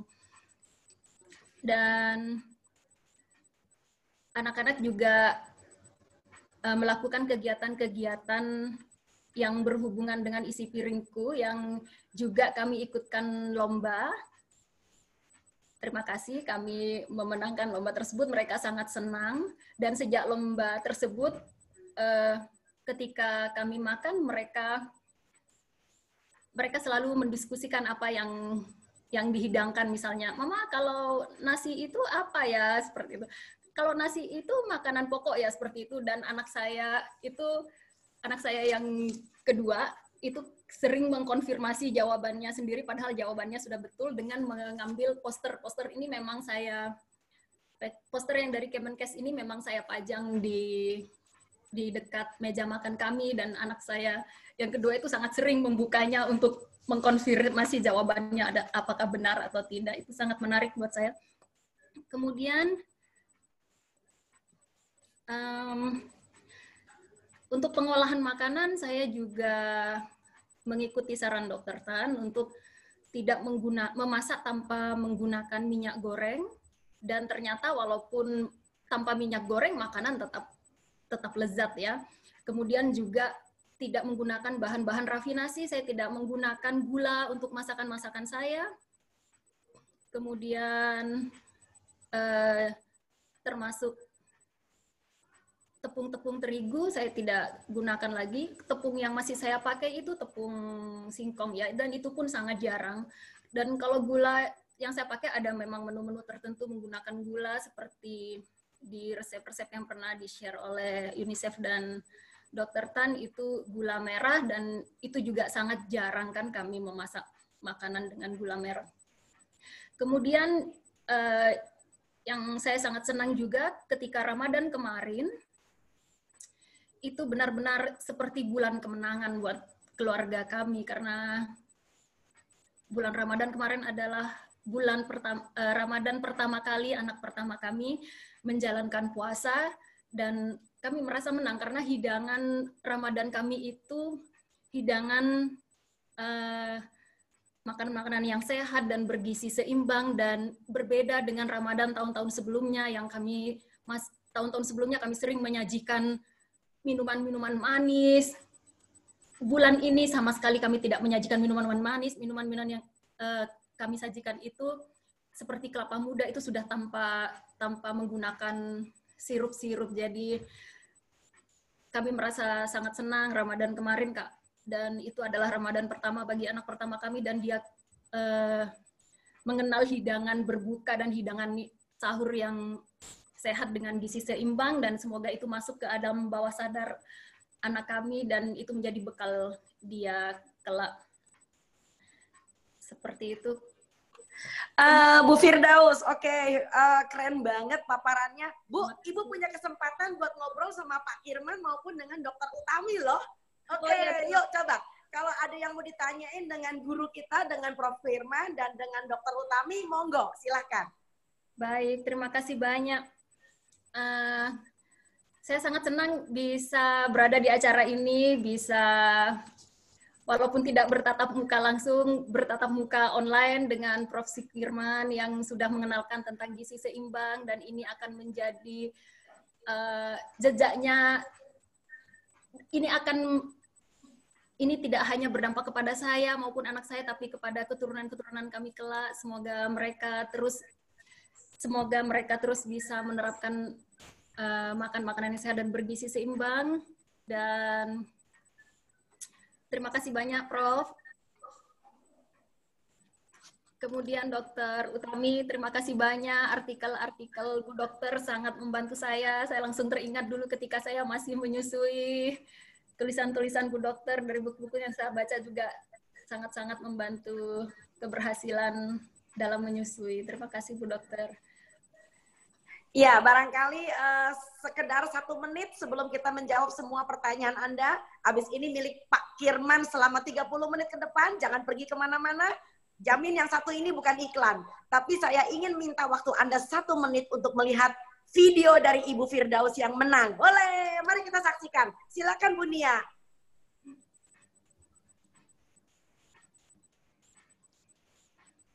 Untuk masyarakat ini baik.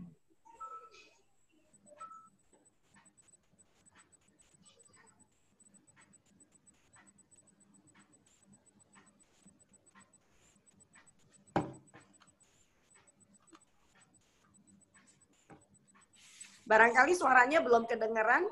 Apakah diulang lagi, Bu Nia? Sebentar. Poster. Ya. Nah, Mama ingin tahu pengetahuan awal kalian ya. Jangan lupa share screen, Mbak Nia. Sebentar, maaf, Dok. Ini grogi banget kayaknya. Sebentar. Share screen. Oke. Udah bisa. Udah masuk? Keren. Nah, ingin tahu pengetahuan awal kalian ya. Oke, apalagi di mana itu?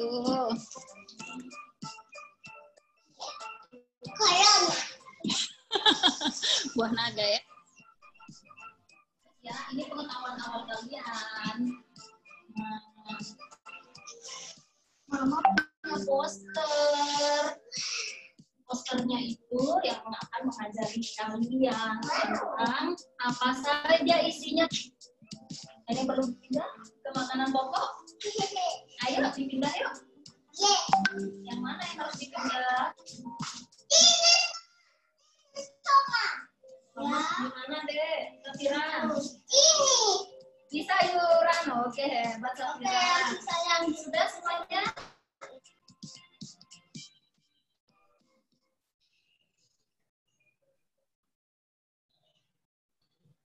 Sudah.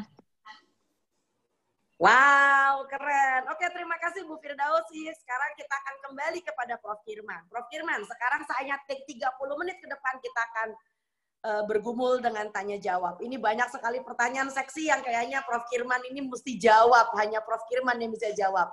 Prof. Firman, belum lama ini gugus tugas COVID-19 Indonesia itu mengeluarkan pernyataan tentang 4 sehat, 5 sempurna versi gugus tugas. Ya, jadi 1, 2, 3, 4 itu adalah bicara tentang cuci tangan, malu segala macam. Nah, lalu kemudian bagaimana pendapat Prof. Firman tentang paradigma 4 sehat 5 sempurna, di mana yang 5 sempurna itu adalah makan gizi yang seimbang. Apakah ini menurut Prof. Firman atau barangkali yang Prof. Firman dengar dari masyarakat, ini adalah suatu plesetan untuk kurang lebih mirip seperti 4 sehat 5 sempurna, yang 5 sempurnanya itu adalah susu. Silakan Prof. Firman. Ya, Saya pribadi mengenai penggunaan 4 sehat 5 sempurna dalam COVID ini nggak proporsional. Orang rakyat begitu lihat 4 begitu, ya pikirannya di makanan, tidak bicara soal virus. Jadi menurut saya tidak proporsional. Banyak cara lain mengapa mesti itu diambil. Kedua, begitu saya lihat itu terus saya ingat Profesor Purwosudarmo itu yang menginisiatif. Jadi itu bukan asli tapi beliau lah mengadaptasi 4 sehat basic core yang di Amerika di mana-mana beliau adaptasi. Jadi saya selalu menganggap beliau penciptanya. Jadi menurut saya penggunaan itu malah ada orang yang bangga. Kalau menurut saya malah melecehkan Pak Profesor Purwo itu karena tidak proporsional lah itu dipakai di sana. Itu tidak ada kaitannya dengan makanan. Itu pendapat pribadi saya. Jadi saya tidak bangga malah waduh ini 4 sehat imakna itu ilmu pengetahuan. Jadi produk dari ilmu pengetahuan tidak bisa dipakai begitu ya. Jadi ini sesuatu yang harus disadari masyarakat itu. Itu saya kira banyak hal kenapa itu yang dipilih. Jangan-jangan 4 sehat 5 sempurna gugus tugas itu suatu cross promotion, Prof. Diam-diam kita akan bagaimana, Prof? Tidak proporsional pakai itu di situ ada tempatnya. Dan bahwa Profesor Purwo sudah untuk kalau ada yang supaya orang ingat 4 sehat Pak Purwo, saya kira Profesor Purwo tetap menjadi Bapak Gizi Indonesia. Saya termasuk orang yang memperjuangkan supaya Pak itu jadi Gizi Indonesia dapat itu. Dia akan tetap. Beliau sudah masuk di Wikipedia. Kalau orang mau terkenal sampai kapanpun dalam dapat itu masuk di Wikipedia. Beliau sudah masuk. Jadi tidak perlu yang proporsional. Beliau mungkin sampai tahun 50 sampai itu waktunya sudah cocok. Tapi itu ilmu pengetahuan sudah berkembang. Sudah nggak cocok lagi. Karena masalahnya gizinya udah beda dan segala macam. Jadi itulah yang saya masuk tidak proporsional lagi. Itu pertanyaan kalau jawabnya. Ya, pertanyaan kedua adalah mengenai masalah kembali kepada susu. Bagaimana pendapat Prof pada orang yang kena TBC dewasa? Itu apakah kira-kira dengan pemberian susu itu merupakan bagian dari untuk mendongkrak susu itu bisa mendongkrak baik imunitasnya, kondisi status gizinya pada orang dengan penderita TBC, orang dewasa. Silakan, Prof. Satu, orang TBC perlu protein tinggi. Memang kelas 1 susu adalah protein tinggi, itu harus diakui dari sana. Yang masalahnya tadi, kalau apakah susu itu dihandle dengan benar, kalau di rumah sakit saya percaya itu bersih. Tapi kalau di rumah, orangnya miskin dianjurkan minum susu, nah itu yang mengkhawatirkan bukan susunya, kontaminasi susunya itu. Nah, kemudian kalau minum susu caca lalu makanan yang lain nggak benar, ya tadi masalahnya bukan susu, masalahnya beragam makanan. Tidak ada makanan satupun yang bisa mengatasi masalah. Itu kesalahan. Ya, anak kecil ada ibu yang bangga, Prof, anak saya nggak mau makannya mata susu aja. Waduh, saya bilang, bahaya itu, nggak bisa. Itulah pentingnya gizi seimbang mengajarkan seragam. Orang baru bisa sehat kalau makanannya seragam. Minum susu berbotol-botol tapi tidak pernah makan buah, tidak makan itu, ya berbahaya. Jadi tidak benar. Itu pentingnya mengapa gizi seimbang harus dilihat. Dan gizi seimbang pilar pertamanya adalah seragam. Seragam. Makin beragam makin sehat. Itu benar. Jadi ingat aja, ibu-ibu makin beragam makin sehat. Apapun makan telur saja juga nggak sehat. Tempe saja juga nggak sehat. Oke, Prof. Ada pertanyaan yang berikutnya lagi. Ini berhubungan dengan masalah susu lagi kali ini. Ada seorang ibu punya anak usia 2 tahun. Berat badannya cuma 10 kg. Padahal itu susu formulanya gila-gilaan. Setiap hari bahkan bisa pakai susu formula. Tetapi berat badannya sampai hari ini hanya 10 kg. Kira-kira Prof punya pendapat tentang ini bagaimana supaya anak ini kembali menjadi lebih baik? Ya, kembali susu saja enggak bisa kan. Itu jadi itu kesalahannya kan di sana mendewakan susu terus ya harus seragam. Anak itu mungkin tidak membutuhkan susu yang lain-lain juga. Lalu tidak naik itu bukan karena makanan juga. Kalau dia sering diare juga enggak naik-naik berat badannya. Jadi jangan, ini kesalahan ahli gizi melihat segala sesuatu dari makanan, tidak. Mungkin itu sudah benar, dia sudah seragam. Tetapi kok tidak naik, hati yang dia diare terus dia, makanannya kotor, main-mainnya kotor, diare, ya turun terus berat badannya. Jadi itulah pentingnya 4 pilar itu. Makanannya baik tapi jaga kebersihan. Dan kalau menjadi gemuk terus, maka itu exercise. Dan bagaimana tahu? Timbang terus itu. Itu formula yang sangat mudah dilaksanakan. Dan jadi intinya, pokoknya kalau ada anak atau orang makannya itu aja dibanggakan, itu sudah tidak benar. Yang benar harus seragam. Apapun yang dimakan. Oke, jadi barangkali bagi pemirsa yang ingin menambahkan ilmunya sedikit, bahwa yang disebut dengan penanggulangan masalah gizi, baik malnutrisi, stunting, maupun gizi yang tidak berimbang, kita punya yang disebut dengan pendekatan spesifik dan pendekatan sensitif. Nah, spesifik memang betul banget urusannya ada di makanan dan apa yang dia minum. Tetapi pendekatan sensitif itu juga akan memberikan kontribusi yang tidak kalah pentingnya. Pendekatan sensitif adalah misalnya seperti yang tadi Prof. Kirman sudah bilang. Yang pertama adalah tentang kebersihan. Jadi bagaimana mungkin kita memberikan anak makan sementara anak ini TBC, anak ini diare, anak ini ayahnya merokok, anak ini kena asma. Jadi ini adalah suatu lingkungan yang tidak hanya bisa dibereskan hanya dengan melibatkan ahli gizi. Itu sebabnya kenapa edukasi menjadi penting, masalah ekonomi jadi berperan bagus ya. Jadi bagaimana seorang anak bisa tumbuh kembang dalam suasana yang betul-betul mumpuni, suasana yang betul-betul bisa mempunyai nilai kontribusinya bagi suatu bangsa yang mempunyai prestasi. Oke, Prof, pertanyaan berikut nih, ini lagi nih karena zaman susah nih. Bagaimana kalau penerapan gizi seimbang itu hanya bisa 2 kali makan aja? Jadi ini ada yang nawar nih. Biasanya kan kalau gizi seimbang logikanya kan 3 kali makan. Sarapan sehat seimbang, makan siang, makan malam. Oke, sarapan itu taruh kata mie instan karena maunya buru-buru. Atau bubur ayam gitu loh ya. Tetapi oke, kita akan berusaha untuk makan dengan gizi seimbang pada makan siang dan makan malam aja. Menurut Prof bagaimana? Pertanyaan yang bagus itu.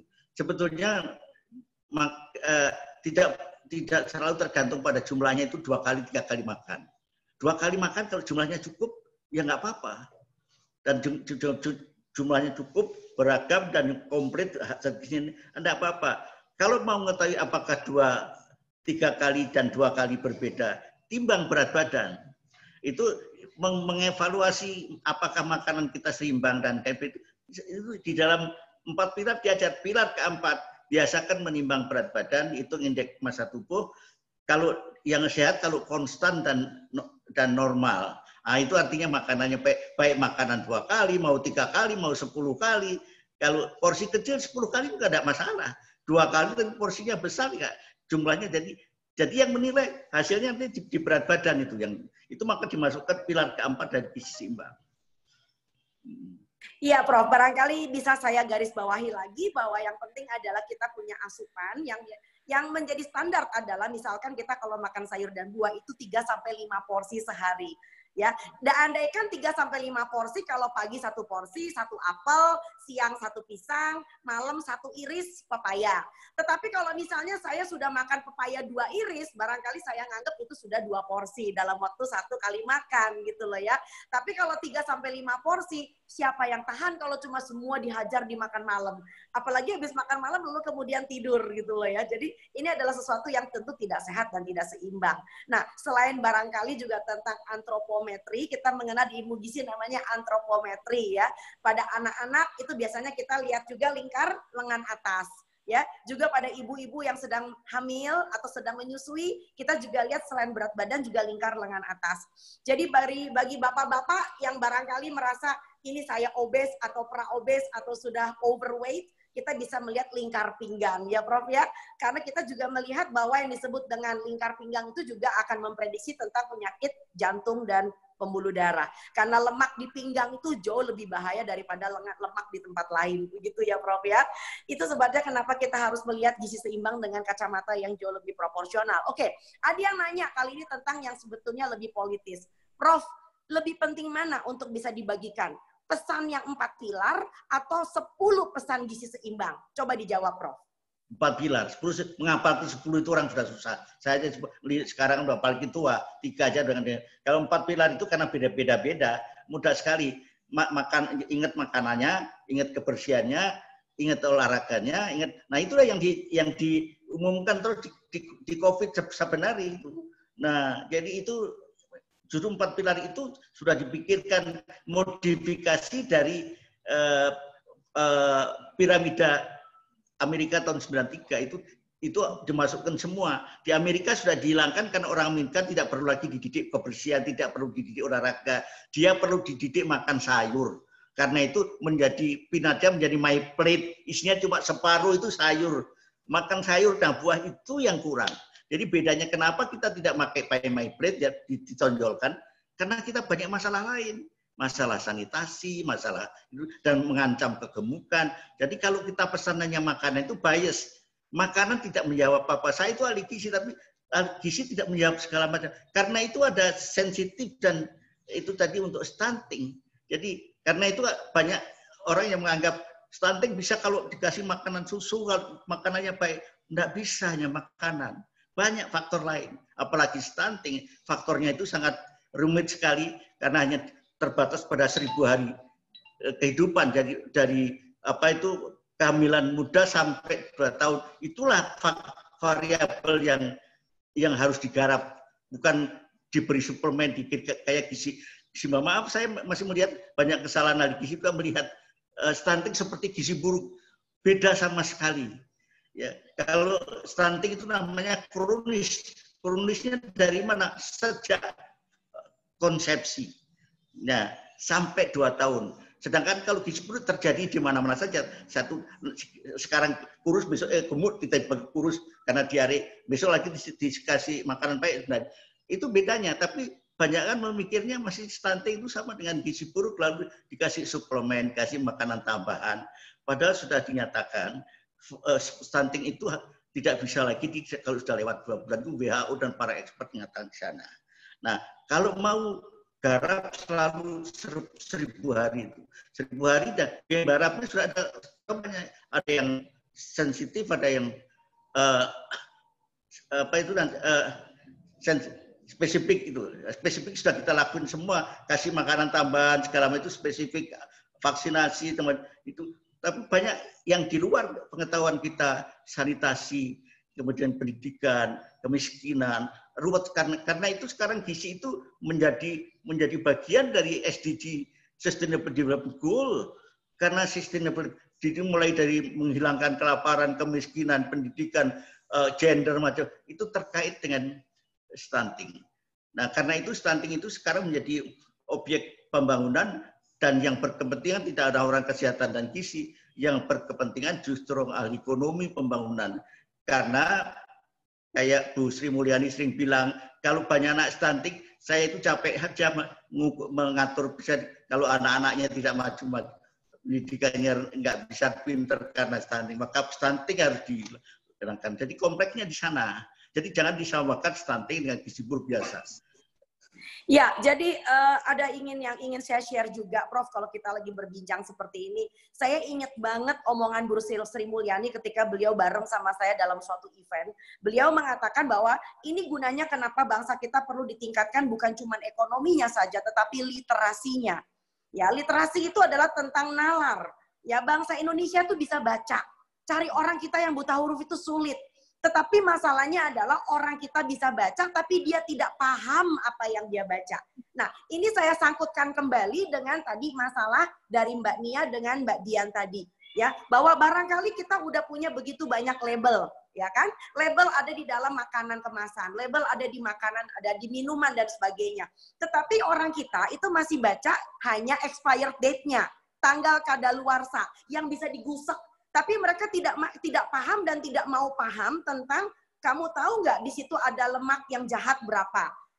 Tahu nggak di situ miligram atau berapa gram gula? Saya bahkan pernah menemukan satu kemasan jus bayangin Prof, itu gulanya sampai 36 gram. Ya, coba bayangin, udah pakai buahnya udah manis, masih ditambahkan dengan gula tambahan 36 gram. Dan anak kita itu makin diberi yang manis, makin gayang ibaratnya begitu. Prof, ada yang nanya lagi nih soal masalah stunting.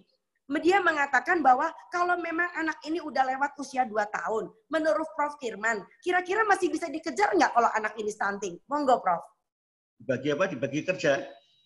Kira-kira kalau anak ini sudah lewat usia 2 tahun, masih bisa dikejar nggak stuntingnya itu? Data menunjukkan, saya punya datanya, dia kalau anak stunting sudah, itu dia akan tetap bisa diperbaiki sampai 2 tahun. Dia bisa mengejar pertumbuhannya sama. Kalau lewat 2 tahun sudah tidak bisa mengejar. Tapi dia masih bisa menjadi anak-anak sehat biasa, cuma tingginya. Dan itu sudah ada datanya, itu sudah tidak bisa dibuktikan bahwa anak yang stunting dari kecil itu akan terus di bawah normal. Dan anak 19 tahun kalau saya ingat laki-laki itu lalu berbedanya dengan yang nomor kira-kira 10 atau 11 cm. Nah, jadi memang sudah dikatakan kalau kita melakukan di lewat 2 tahun itu terlambat. Nah, yang dipermasalahkan sering bagaimana dengan kognitifnya dan segala macam. Maka itu program stimulasi, program segala macam masih tetap dilakukan. Bukannya lalu kalau sudah itu dibiarkan, tidak, dia masih sekolah, jadi mengejar yang lain. Tapi secara fisik tingginya sudah dibuktikan, sudah ada bukti yang terlalu banyak dicantikkan tidak bisa mengejar. Mengejarnya harus sampai 2 tahun. Karena itu intervensi harus terjadi sebelum 2 tahun. Mulai dari hamil sampai bayi lahir, jangan sampai BPLR terus dapat ASI eksklusif, MPASI yang benar. Nah, di sini pentingnya lagi gizi seimbang ASI itu. Gizi seimbang nomor 1, pilar ke-1 ASI. Dan makan pendamping ASI kalau sudah itu. Nah, tapi yang lain-lain kebersihan segala macam masih berlangsung terus. Nah, kemudian memonitor berat badannya terus. 4 pilar itu berlaku bagi bayi, ibu hamil sampai orang tua semua. Itu. Iya, Prof. Ada pertanyaan lagi nih dari Mas Wawan. Beliau mengatakan bahwa bicara tentang makanan pendamping ASI, sejauh Prof yang kenal dengan istilah 4 bintang, ya, di mana harus ada makanan pokok, protein hewani, protein nabati, lalu kemudian sayur dan buah.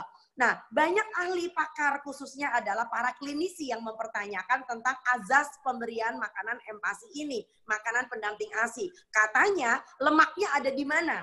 Nah, yang menjadi problem adalah MPASI ini memang saat ini dikenal di kalangan awam dengan istilah 4 bintang, yaitu dalam 4 kelompok masyarakat, 4 kelompok makanan, 4 jenis makanan, yaitu sekali lagi karbohidrat, protein nabati, protein hewani, dan yang terakhir adalah sayur dan buah.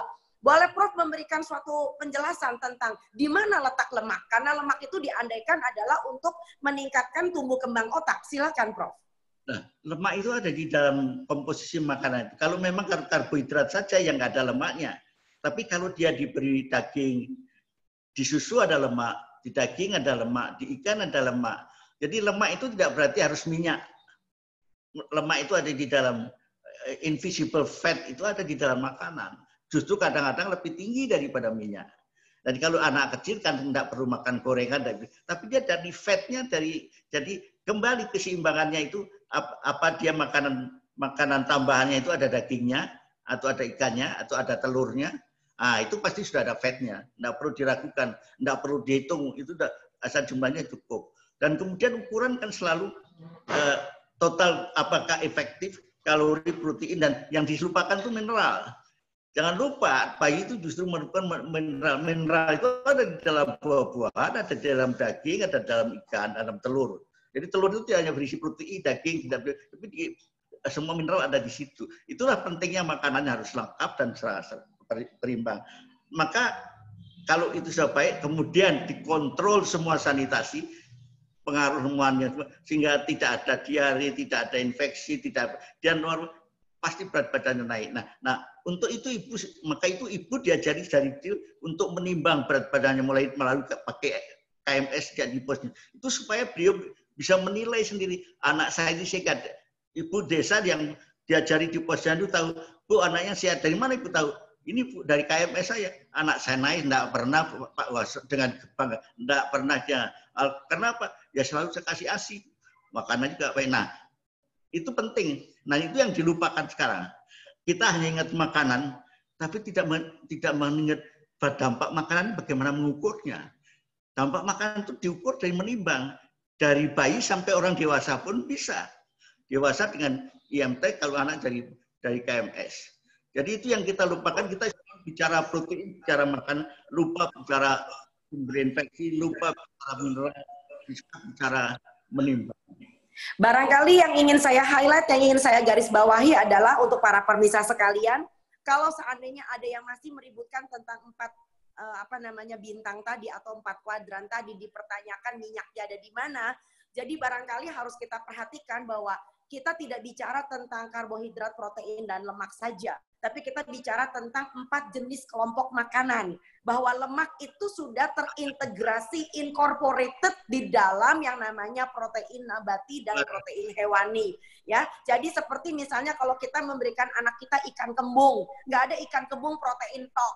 Dalam ikan kembung tuh omega 3-nya tinggi. Kalau kita memberikan misalnya anak kita sup kacang merah, nah di dalam kacang merah, di dalam kemiri pun itu yang disebut dengan lemaknya cukup tinggi. Kita beri telur. Telur selain ada albumin yaitu protein, telur itu di dalam kuning telur sudah terdapat lemak yang juga sehat. Nah, selain itu juga sekali lagi yang Prof barangkali tadi sempat bicarakan bahwa pendekatan stunting adalah tentang pendekatan spesifik dan pendekatan sensitif. Nah, pendekatan sensitif itu menyangkut juga edukasi pada orang tua. Jadi membesarkan anak nggak bisa cuman hanya sekedar memberitahukan tentang menu 4 bintang, tapi ibunya nggak ngerti cara masaknya. Misalnya, sebab cara masak juga misalkan kalau kita memberikan dia bubur kacang hijau kan pakai santan. Nah, santan juga sumber lemak. Begitu ya, Prof ya? Jadi tidak selalu dalam bentuk seperti yang Prof bilang bahwa menjadi satuan. Nanti pusing, nanti yang diberikan oleh anak nanti harus ada vitamin A, ada zat besi, ada minyak, dan sebagainya. Ibu nggak bisa ngafal. Oke, barangkali ingin saya tanyakan lagi, tidak semua pemirsa kita paham di dalam session ini. Prof, tadi bolak-balik Prof bilang tentang 4 pilar. Boleh dijelaskan nggak kepada pemirsa, 4 pilar gizi seimbang itu apa sih? Jadi pertama, ya kemakanan, aspek makanan itu seragam. Seragam itu kita tidak perlu mendetail. Pokoknya makin banyak macamnya, makin baik. Jadi kalau makanan itu kalau makan nasi sama lauknya itu ya tidak baik. Pokoknya seragam. Seragam itu ada yang murah, ada yang mahal, murah. Yang penting seragam, ada sayur, ada buah, ada lauk, ada itu seragam. Jumlahnya, kalau jumlahnya kita tidak bisa menghitung, itu teoritis dihitung sekian gram. Orang saya tidak pernah nimbang. Tapi kalau sudah cukup, sudah kenyang, anaknya tidak nangis, sudah baik, itu berarti ya cukup. Nah, kalau takut bahwa makanannya kurang, itu tadi kesenjataan. Yaitu pilar ke-1 makanan cukup, seragam, kedua kebersihan dan keamanan pangan. Keamanan pangan itu termasuk makanan misalnya makanan anak-anak suka jajan pakai pewarna, pakai segala macam. Itu dia dihindari, jangan yang pakai itu. Jadi yang kotor itu berbahaya. Jadi itu pengertian yang kedua itu menjaga kebersihan dan keamanan pangan. Ketiga, aktif bergerak. Anak-anak harus aktif bergerak. Karena kalau tidak dia akan mudah sekali menjadi gemuk. Nah, untuk mengerti apakah ada yang tanya mahasiswa saya, Prof, bagaimana menilai apakah kalau kita sudah makan gizi seimbang 3 pilar bahwa kita sehat? Bisa. Timbang berat badan saudara. Ukur IMT, kan mudah ngurus IMT itu rumusnya. Itu orang awam pun bisa. Jadi paling tidak sebulan sekali timbang. Kalau berat badan saudara normal terus, itu artinya apa yang saudara makan semua itu sudah pas dengan kebutuhan bersama. Jadi itu 4 pilar itu rahasianya di situ. Makanan seragam, bersih, exercise, bergerak, timbang hasilnya. Nah, itu yang penting. Iya, Prof. Terima kasih banyak. Sebagai pamungkas, nggak merasa kita 2 jam loh sudah ini kuliah luar biasa. Bapak Ibu, sebelum kita menutup, saya akan undang kembali Tante Utami, Dr. Utami Rusli, karena ini ada pertanyaan terakhir yang agak menarik berhubungan dengan COVID. Tante, gimana nih kalau urusan COVID-COVIDan? Ternyata inisiasi menyusui dini kok jadi sulit sekali ya, itu yang pertama. Yang kedua adalah, Tante, coba dong kasih tahu berapa persen sih lactose intolerant angkanya di Indonesia. Silakan, Tante. Oke, saya mulai dengan IMD. Tadi barusan, saya rasa siang tadi deh, WHO mengumumkan dari Sentral WHO mengatakan bahwa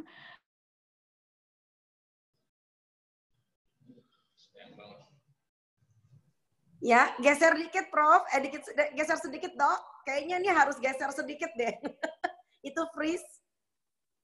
WHO menjelaskan tentang apa? Tentang IMD. Ya. Bukan IMD. Ya. Pada ibu yang